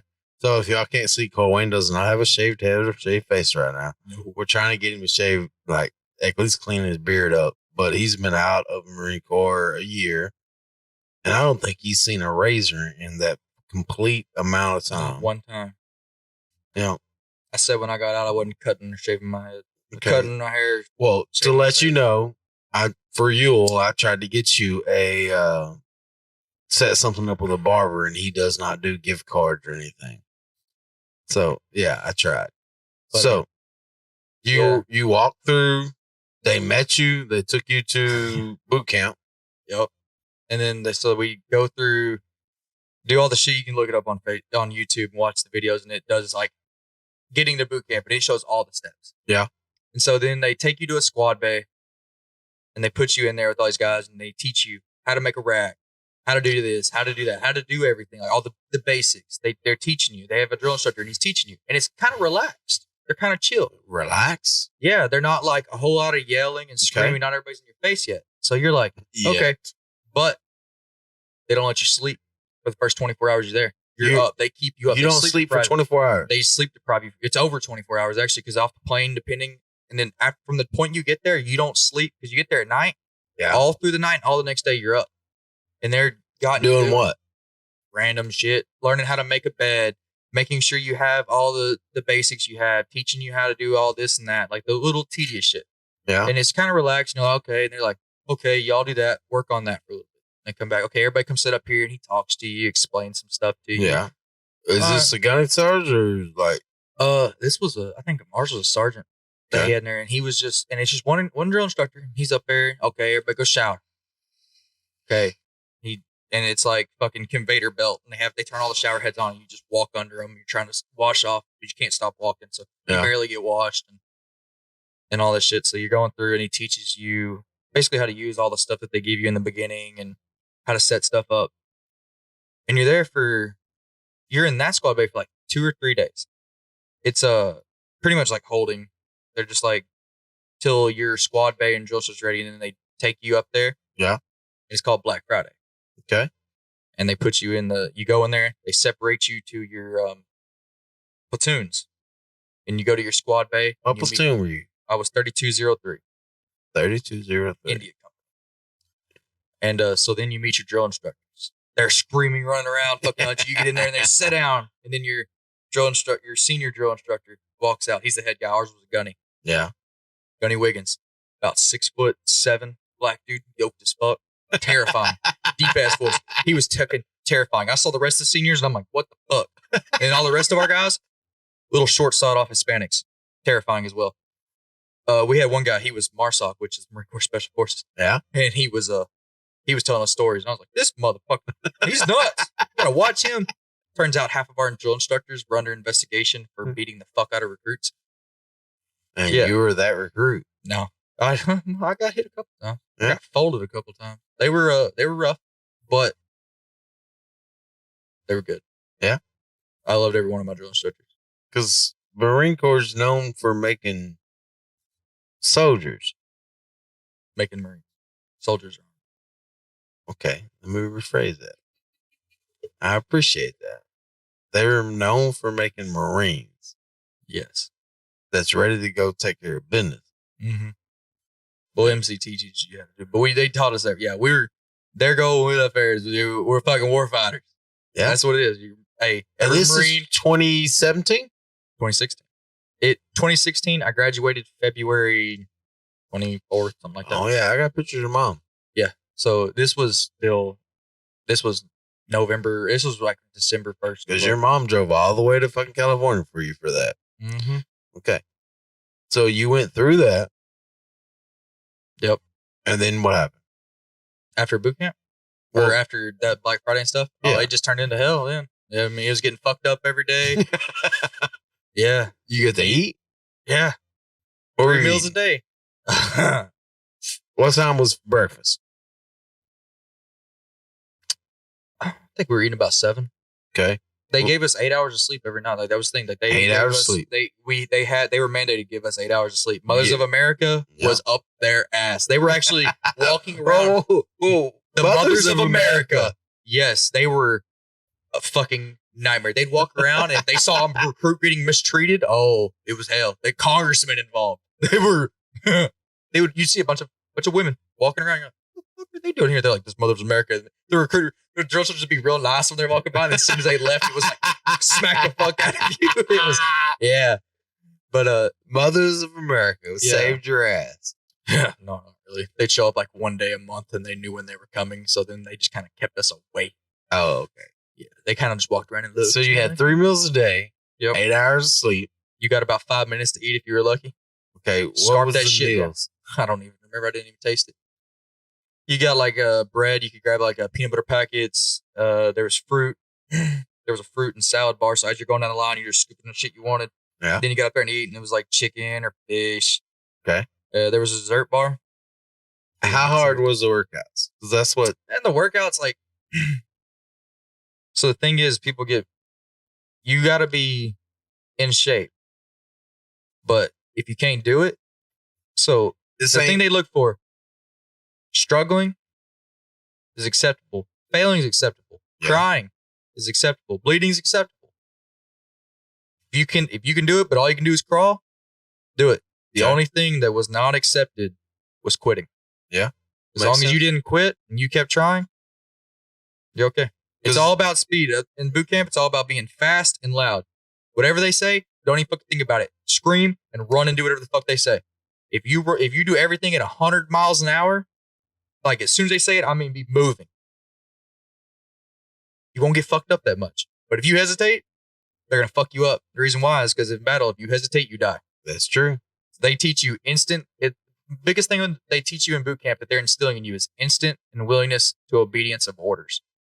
So as somebody and you're in battle and somebody fucking says something, do it right then because it could save your fucking life. Definitely. So that's what they instill you in boot camp. They tell you to do something, doesn't matter how fucking stupid it was. You did it right then. It makes sense. Yep. So you finished boot camp. Yep. Got stationed where? I went from there. So in boot camp, there's 3 phases. Okay. Phase 1, phase 2, and phase 3. Phase 1 is you're a fucking dumbass. And so each phase, they get a little easier on you. So you went back to that phase in your life. So phase 1, they're teaching you to crawl. Yeah. Right? Your crawl. That's their crawl phase. And you're doing everything. All right, put your socks on. They start counting down. Put your fucking shoes. They count down for your socks? You wake up in the morning. All right, everybody online. Okay, cool. Everybody's up. Okay. Put your socks on. They start counting down. Okay. Put your pants on. Or put your shirt on. Put your pants on. Put your blouse on. Put your boots on. Cool. All right. Get your sheets. Pull them out. Okay. This sheet, ready to go. And you go, put it on, come back. Okay. Put this sheet on. Okay. Now put your blanket on. Okay. Repeat for the top bunk. Because you and your bunkmate are working together to do it, to make it. I get it. They literally talk you through everything. And it's literally, they do it the same way every single time, teaching you that repetition. And it's literally instilled in your fucking head. And it's just over and over. You still make your bed up? We didn't even do that shit in the fleet. On field day, we would. We'd be like, oh, shit, make our fucking bed. Other than that. But, so then that's first phase. They teach you drill, teach you how to march, do all that shit. And you do initial drill, which is a competition. Do you know any cadence? Do you know any cadence? I can do cadence. Give me doing it right now. Oh, yeah. Give me one. No, singing the cadences, I never really got into it because I didn't want to be a drill instructor, so I never really learned them. I could don't know about the Eskimo? Huh? Oh, Eskimo pussy? Yeah. There was a bunch of them, but the cadence, so the ones that they sing songs, that's more Army side. The Marines, they sing more rhythms. They left, None right. None of you fucking Marines know rhythm to begin with. They would do like the left, right, but they would do it in to like rhythms of different songs. And one of them, the coolest one, there was a drum instructor, he could do it to the rhythm of Stand By Me. No fucking way. Yeah, he was dope. it was a fucking black dude and he'd be bopping while he's doing it. So we're all doing it. But initial drill so then your lowest ranking they call them kill hats. Each your drill instructors have different like positions. Yeah. And they had different names for it. So your senior drill instructor, that was Dad. He was like he was the one that actually looked after you. He was the one that was like when he come around, he wasn't screaming at you. I mean, he could. He was a big motherfucker, but he was more. You didn't see him as much, but he was doing that. Then you have your they call him a J hat, or the West Coast and East Coast calling everything's J hat, knowledge hat. He was the one that was teaching you the knowledge of the Marine Corps, the history, how the terms, everything. Then you had your drill hat, and his deal was he's teaching his job. We're teaching you drill. His main focus is teaching you how to march, teaching you all that shit. Then you had your kill hat. He fucking slayed you. He was, boy, I'm gonna fucking kill you. He was the one that like he come around and was like, oh, fucking shit. You fucking didn't even breathe in his direction. It was yeah, you're getting slayed. And he's typically that's his he's new. That's his thing. We had 2 kill hats. We actually halfway through our cycle, we got a new guy. And that was a fucking pain in the ass to deal with. He just graduated school and came in and he was treating us like phase 1 and we were in phase 2. So we're like, fuck? Like they've been relaxing off us a little bit and you're covering us back. So you go through phase 1, do initial drill with your kill hat. And it's his first time doing it too. So he's having to lead us. And he's his first time doing it in competition and we're doing it. And we ended up winning. Our platoon ended up winning it. And it was like we had competitions and it was like you don't remember none of those cases? It was just left, right, and then they had different movements. So you don't have basically what you're saying is you don't have the movement to make the cadence. No, well, the cadence is just left, right, but you got to do it in rhythm. And then, like, to make the platoon do what you want them to do, like turn, fucking open up ranks, close ranks, turn around. There's all different commands. And if I worked on, I mean, it'd take me like 20 minutes. I could remember the movements. And then, but you also got to remember what fucking foot to start the command on, so that way when he gives you because you got to be in timing when he gives the command to execute. And I'm sure all the Marines that's listening to this right now is like, Clyde, fucking pay attention. You all you're doing is marching.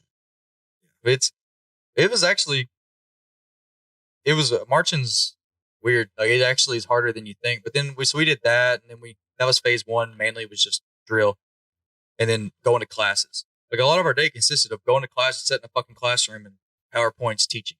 What kind of class? And different things, history, terms, all sorts of. There was tests. Like we sat down in the classroom and it was relaxing there. Like you could just, as long as you didn't fall asleep, they'd come up and fucking smack you if you were asleep. But like you were in Catholic school? Yeah. And so you're sitting there and you're learning basically everything about the Marine Corps, and there was different ones. And then it was like, hey, here's how you treat certain wounds. And you had, just all sorts of classes. Anything military wide, like it was everything. Then phase 2, they take us on the East Coast in North Carolina or in South Carolina, at Parris Island, you stay there for all 3 phases. Okay. In West Coast for phase 2, they take you to Camp Pendleton, which is like 100 miles north. Okay. And so that's like field side. They start teaching you field stuff. It's where you go and you shoot. You go to the field learning. You did pretty good shooting, right? Yeah, I did pretty decent. I shot a 315 out of 350. There's 2 tables. The first table is 250 points, and the second table is 100 points. And I shot 315. I shot pretty good. The range high was set by Gunnery Sergeant Hathcock. He was a sniper. He had it set, and then somebody beat him, I think. I don't know. They told us, but it was like a 347 or some shit like that. It was high. But yeah, I shot a 315, which was expert. So I got an expert badge for that. I was like, okay, cool. And then we did grass week. They take you out to the field and you sleep in fucking tents and do all the field shit. Yeah. Stay and then you go back to your barracks and then everything. And then after that month, you go back down south, go back to MCRD San Diego, and you you're in 3rd phase. So they're teaching you everything. And it's in 1st phase, you got uniforms and everything. Well, then 3rd phase was blurry. It was a lot of classes. Yeah. A lot of fucking classes in third phase, and then they're preparing. What kind of classes? I mean, knowledge. I mean, I don't know how to say it. It's just teaching. Marine like Corps I say, knowledge, or Marine like, Corps knowledge. Okay. It was like Marine Corps knowledge, learning about the Marine Corps, the different duty stations, the different divisions that were out there, and where everybody was stationed, and how they operate, like everything. I mean, they knowledge dumped us. I didn't retain 90% of it, which you don't, because you sit in a classroom staring at a PowerPoint all day, fucking sleep. You're fucking tired as shit because they're working the fuck out of you. Not a lot of food, and you're just like, oh. Okay.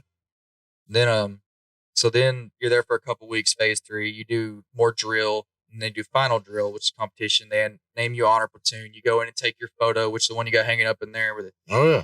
Put your it's it's funny because it's not like what looks like I'm in full uniform. No, it's the back opens up. You slide your arms in. They put a hat on you. You sit down. You're wearing camis on the bottom. They take your photo. You go around, do paperwork, and don't tell your mom that. Yeah, it's just getting ready for graduation. And then in third phase, you get your first fade or your first high and tight. So instead of shaving our head, they left a little hair on top and just did like a high and tight. We earned our hair. You earned it. And then you go to then you go back north for 3 days to do the crucible. You're actually there for like a week, but you go back up north to do the crucible, that's the toughest. Oh, and second phase is when you do the gas chamber too. Which is the video that I'm probably going to share in this feed. No, that was at my schoolhouse for be a cop, and that was pepper spray. No, gas chamber. Go into fucking gas-filled room, take your gas mask off, do different drills, and then get the fuck out. How'd that work out for you? It was tough, but it wasn't that bad. Okay. Pepper spray is worse? Oh, 1,000 times. I would rather sit in a gas chamber for 8 hours than get pepper sprayed again. Yeah. And every Marine that's been pepper sprayed will tell you the same shit. Yeah. But do all Marines get pepper spray? No. Just gas. Some infantry guys, if they do the training, and then all the military police get it. Okay. Outside of that, it's just if the unit wants to do that training, which they rarely did. Yeah. But more than you'd think got it. But yeah, it's not very common. You just have to, you've been sprayed? No, I don't want to. Nobody fucking wanted. We didn't want to. Nobody wants to get fucking pepper sprayed. But it's part of the deal. Yeah, you go through the MP schoolhouse. You know it's coming. And it's going to happen. And there's no way out of it. No waiver, nothing that can save you. No, because you already signed up for that. Oh, yeah, you're there. But so then you go do the crucible, 3 days of hell. Which is what? So the first 2 days, I can only speak for West Coast. I know East Coast, they did a similar thing, but ours, they Where's the East Coast at? Because I know Paris we're West Island, Coast. South Carolina. South Carolina, okay. And so they took us up to Camp Pendleton. We're in the fucking mountains. And we're hiking around all day. You get a pack, you get 3 MREs for 3 days. So you have 1 MRE a day. And you eat when you can, and you have to ration it out yourself. All the water you could want. So that was nice. But you go through different drills. Like you go to the station, and each station has a board, and it talks about an incident that a Marine encountered. And it was usually come to orders, and they read it off, and it was something that somebody who famous did it. Yeah. And a lot of them died during it. And you do a station based on that event. Okay.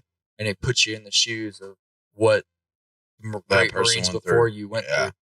Like one of them was what's the name of that?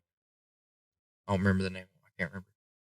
Now I'm tired. But you go through all that, and some stations are shooting, and then after the first day that night, they take you to do this one thing, and it's pretty badass, and it simulates a beach landing. And you get in the back of the amphibious aircraft or watercraft, and you're sitting there, and it hits the beach, and you run out, and it's at night, and there's fucking flares going off to light it up, like simulated gunfire and mortars all around you. You're having to run up there, and you got your weapon, and you're crawling under fucking wire, fucking from World War II or War it's Vietnamese, like it's basically like hitting D-Day is what it's like kind of simulating.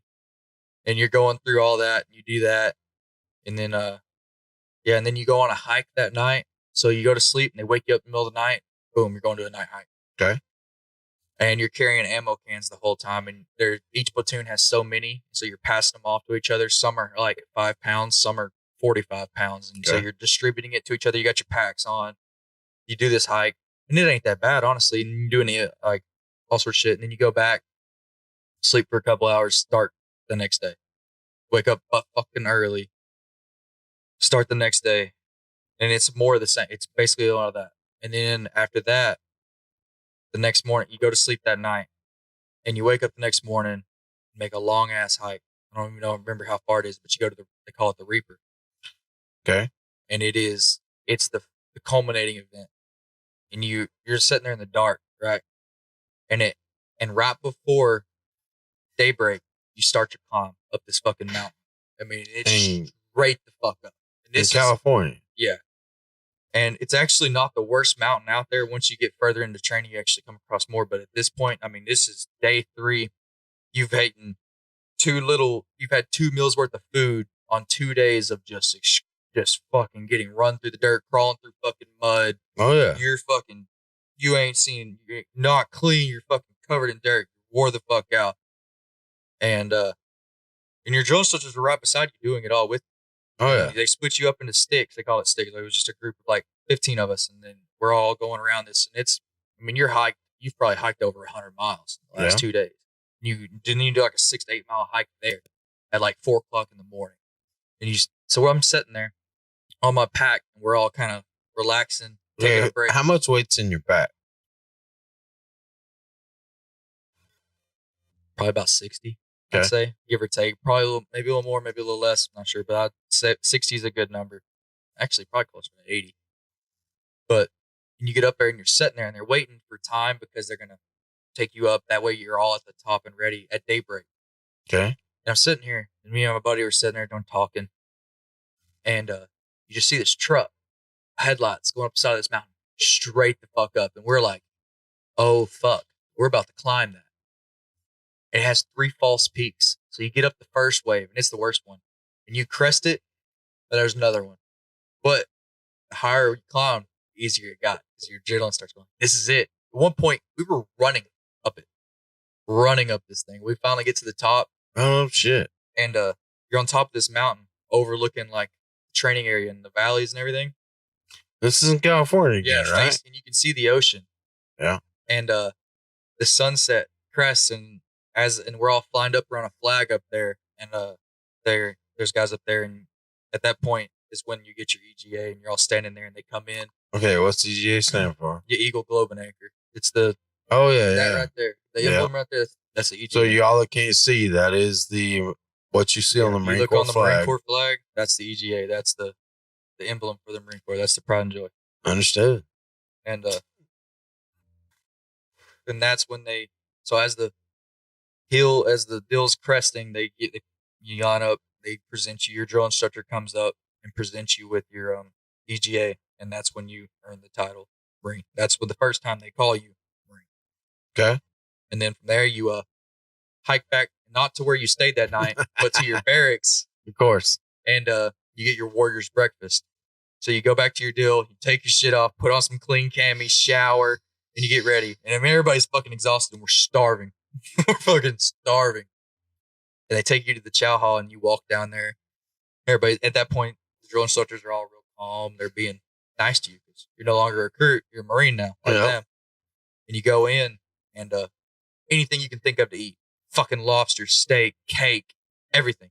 Oh, shit. Everything you could eat. And you can eat as much as you want. And you can talk. And you're sitting there, drill instructors come up and sit with you and talk to you just like normal human beings. And it's and then you could leave at any point you want and go back and relax. And so how long from you get on that plane in Dallas to that point? 3 months. Okay. So if you can go just shy of it. Yeah. 3 months. 3 months of, figuring life out. Mm-hmm. You can be a man. Mm-hmm. Yeah, it's pretty crazy the transition. So what'd you pick? What do you mean? Food.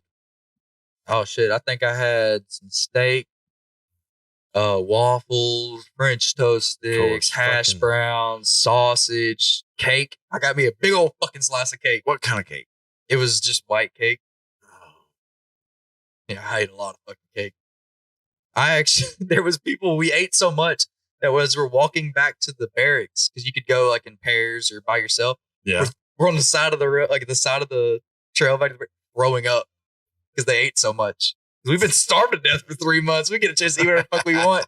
And everybody's throwing up. We go back. Most people, as soon as they got back, they took another shower. And we would just go in there and stand under hot water. Everybody's just standing under hot water. Just nobody's talking. Everybody's just enjoying it. Oh yeah. Washing away the last 3 months. And then you load back up, go back to MCRD San Diego for about a week, and you're just kind of getting your uniforms ready because you have final inspection with the CG, the commanding general. The base comes down and he walks around and inspects everybody. And then the commanding general of the base of California? No, San Diego. San Diego. MCRD San Diego. Okay.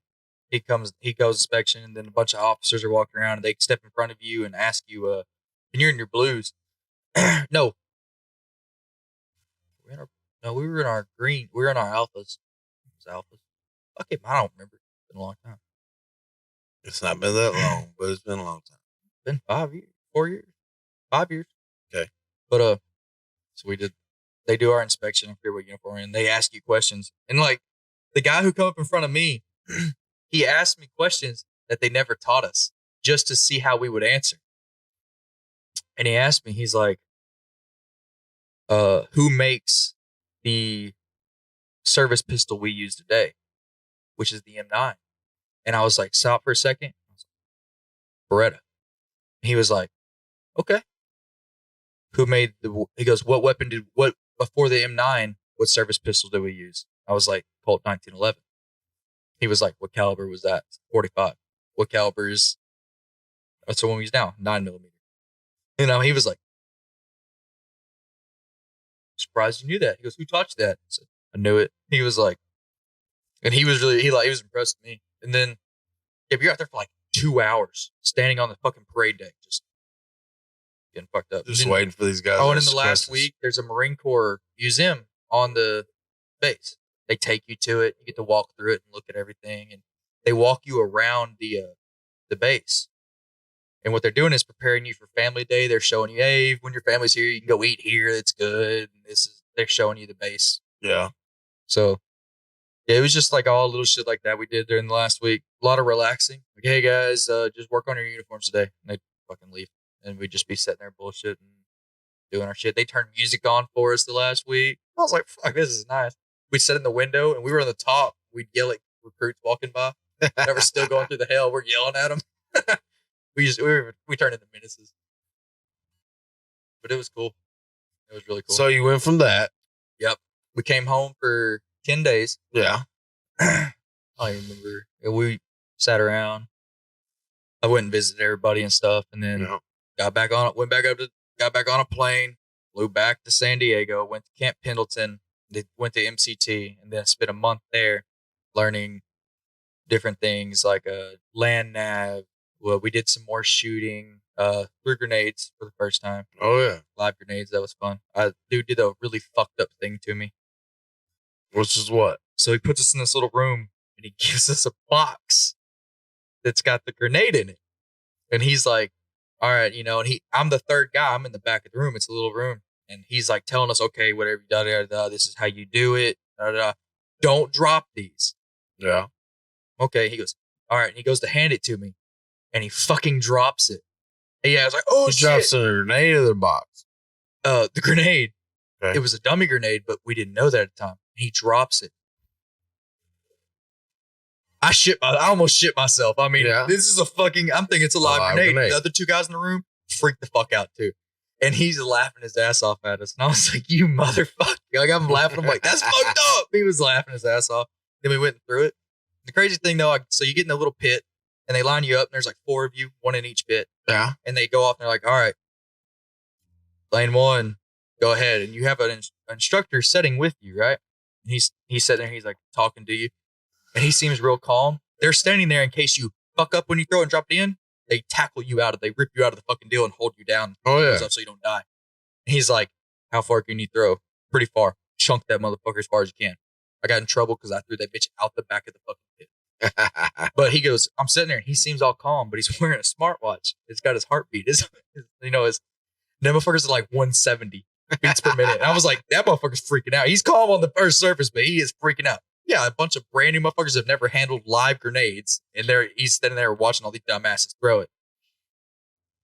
Yeah, we did a bunch of shit like that. And then after that month, we loaded up and they took us straight to wherever our schools were. So we all went to. What kind of school did you get into? I went to the military police school in Fort Leonard Wood, Missouri, which was on an army base. So we show up there. They kind of check us in, and I was in a holding platoon for a month before our school started, our class, for our pickup class. So we found I got picked up after a month. I sat around. We didn't do a fucking thing for a month. And we get picked up into class and start our training to be military police. And the first 2 months, 3 months long. And the first 2 months, they were teaching you all the police shit. And then the last month is field side. And we did all that. And then after there, while you're in the schoolhouse, that's when you get your orders. Basically, tells you where you're going. Yeah. And everybody's going different places. Like, nobody wanted Okinawa. Nobody wanted to go to Japan. So that was the bad one to get. Why? They didn't want to go overseas. Yeah. Because it was like, nobody wanted to go over. You just be stationed on the base. And it also told you whether you were getting field side or police side. And you don't get a preference. Like, you just get what you fucking get. Yeah. Get fucked, kid. And everybody wanted Hawaii, obviously. Because they were like, oh yeah, we want Hawaii. But that was police side. I wanted field side. There was three duty stations for police side. It was either Camp Pendleton and San Diego, which is what I wanted. I wanted to go to fucking California on the beach, be stationed in California. Could you serve? Huh? Like, did you ever serve?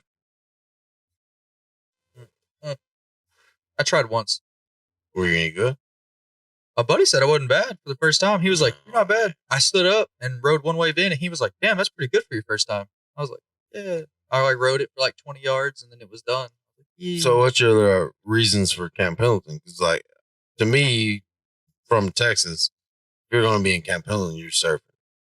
It was, the three choices were North Carolina, Okinawa, or California. And San Diego, there was a lot of stuff to do. Big city. Like, it was California still, but I heard they were like, Camp Lejeune fucking sucks. They're like, it's fucking terrible. They were like, Okinawa's Japan. It's fucking Japan. They said, if you like that kind of shit, it'll be great. He said, you will not get to fucking go home because getting off and then paying $2,000 for a fucking plane ticket. So they didn't cover your plane tickets home? While you're in the military? Yeah. Fuck no. Oh, fuck. Pay for your own.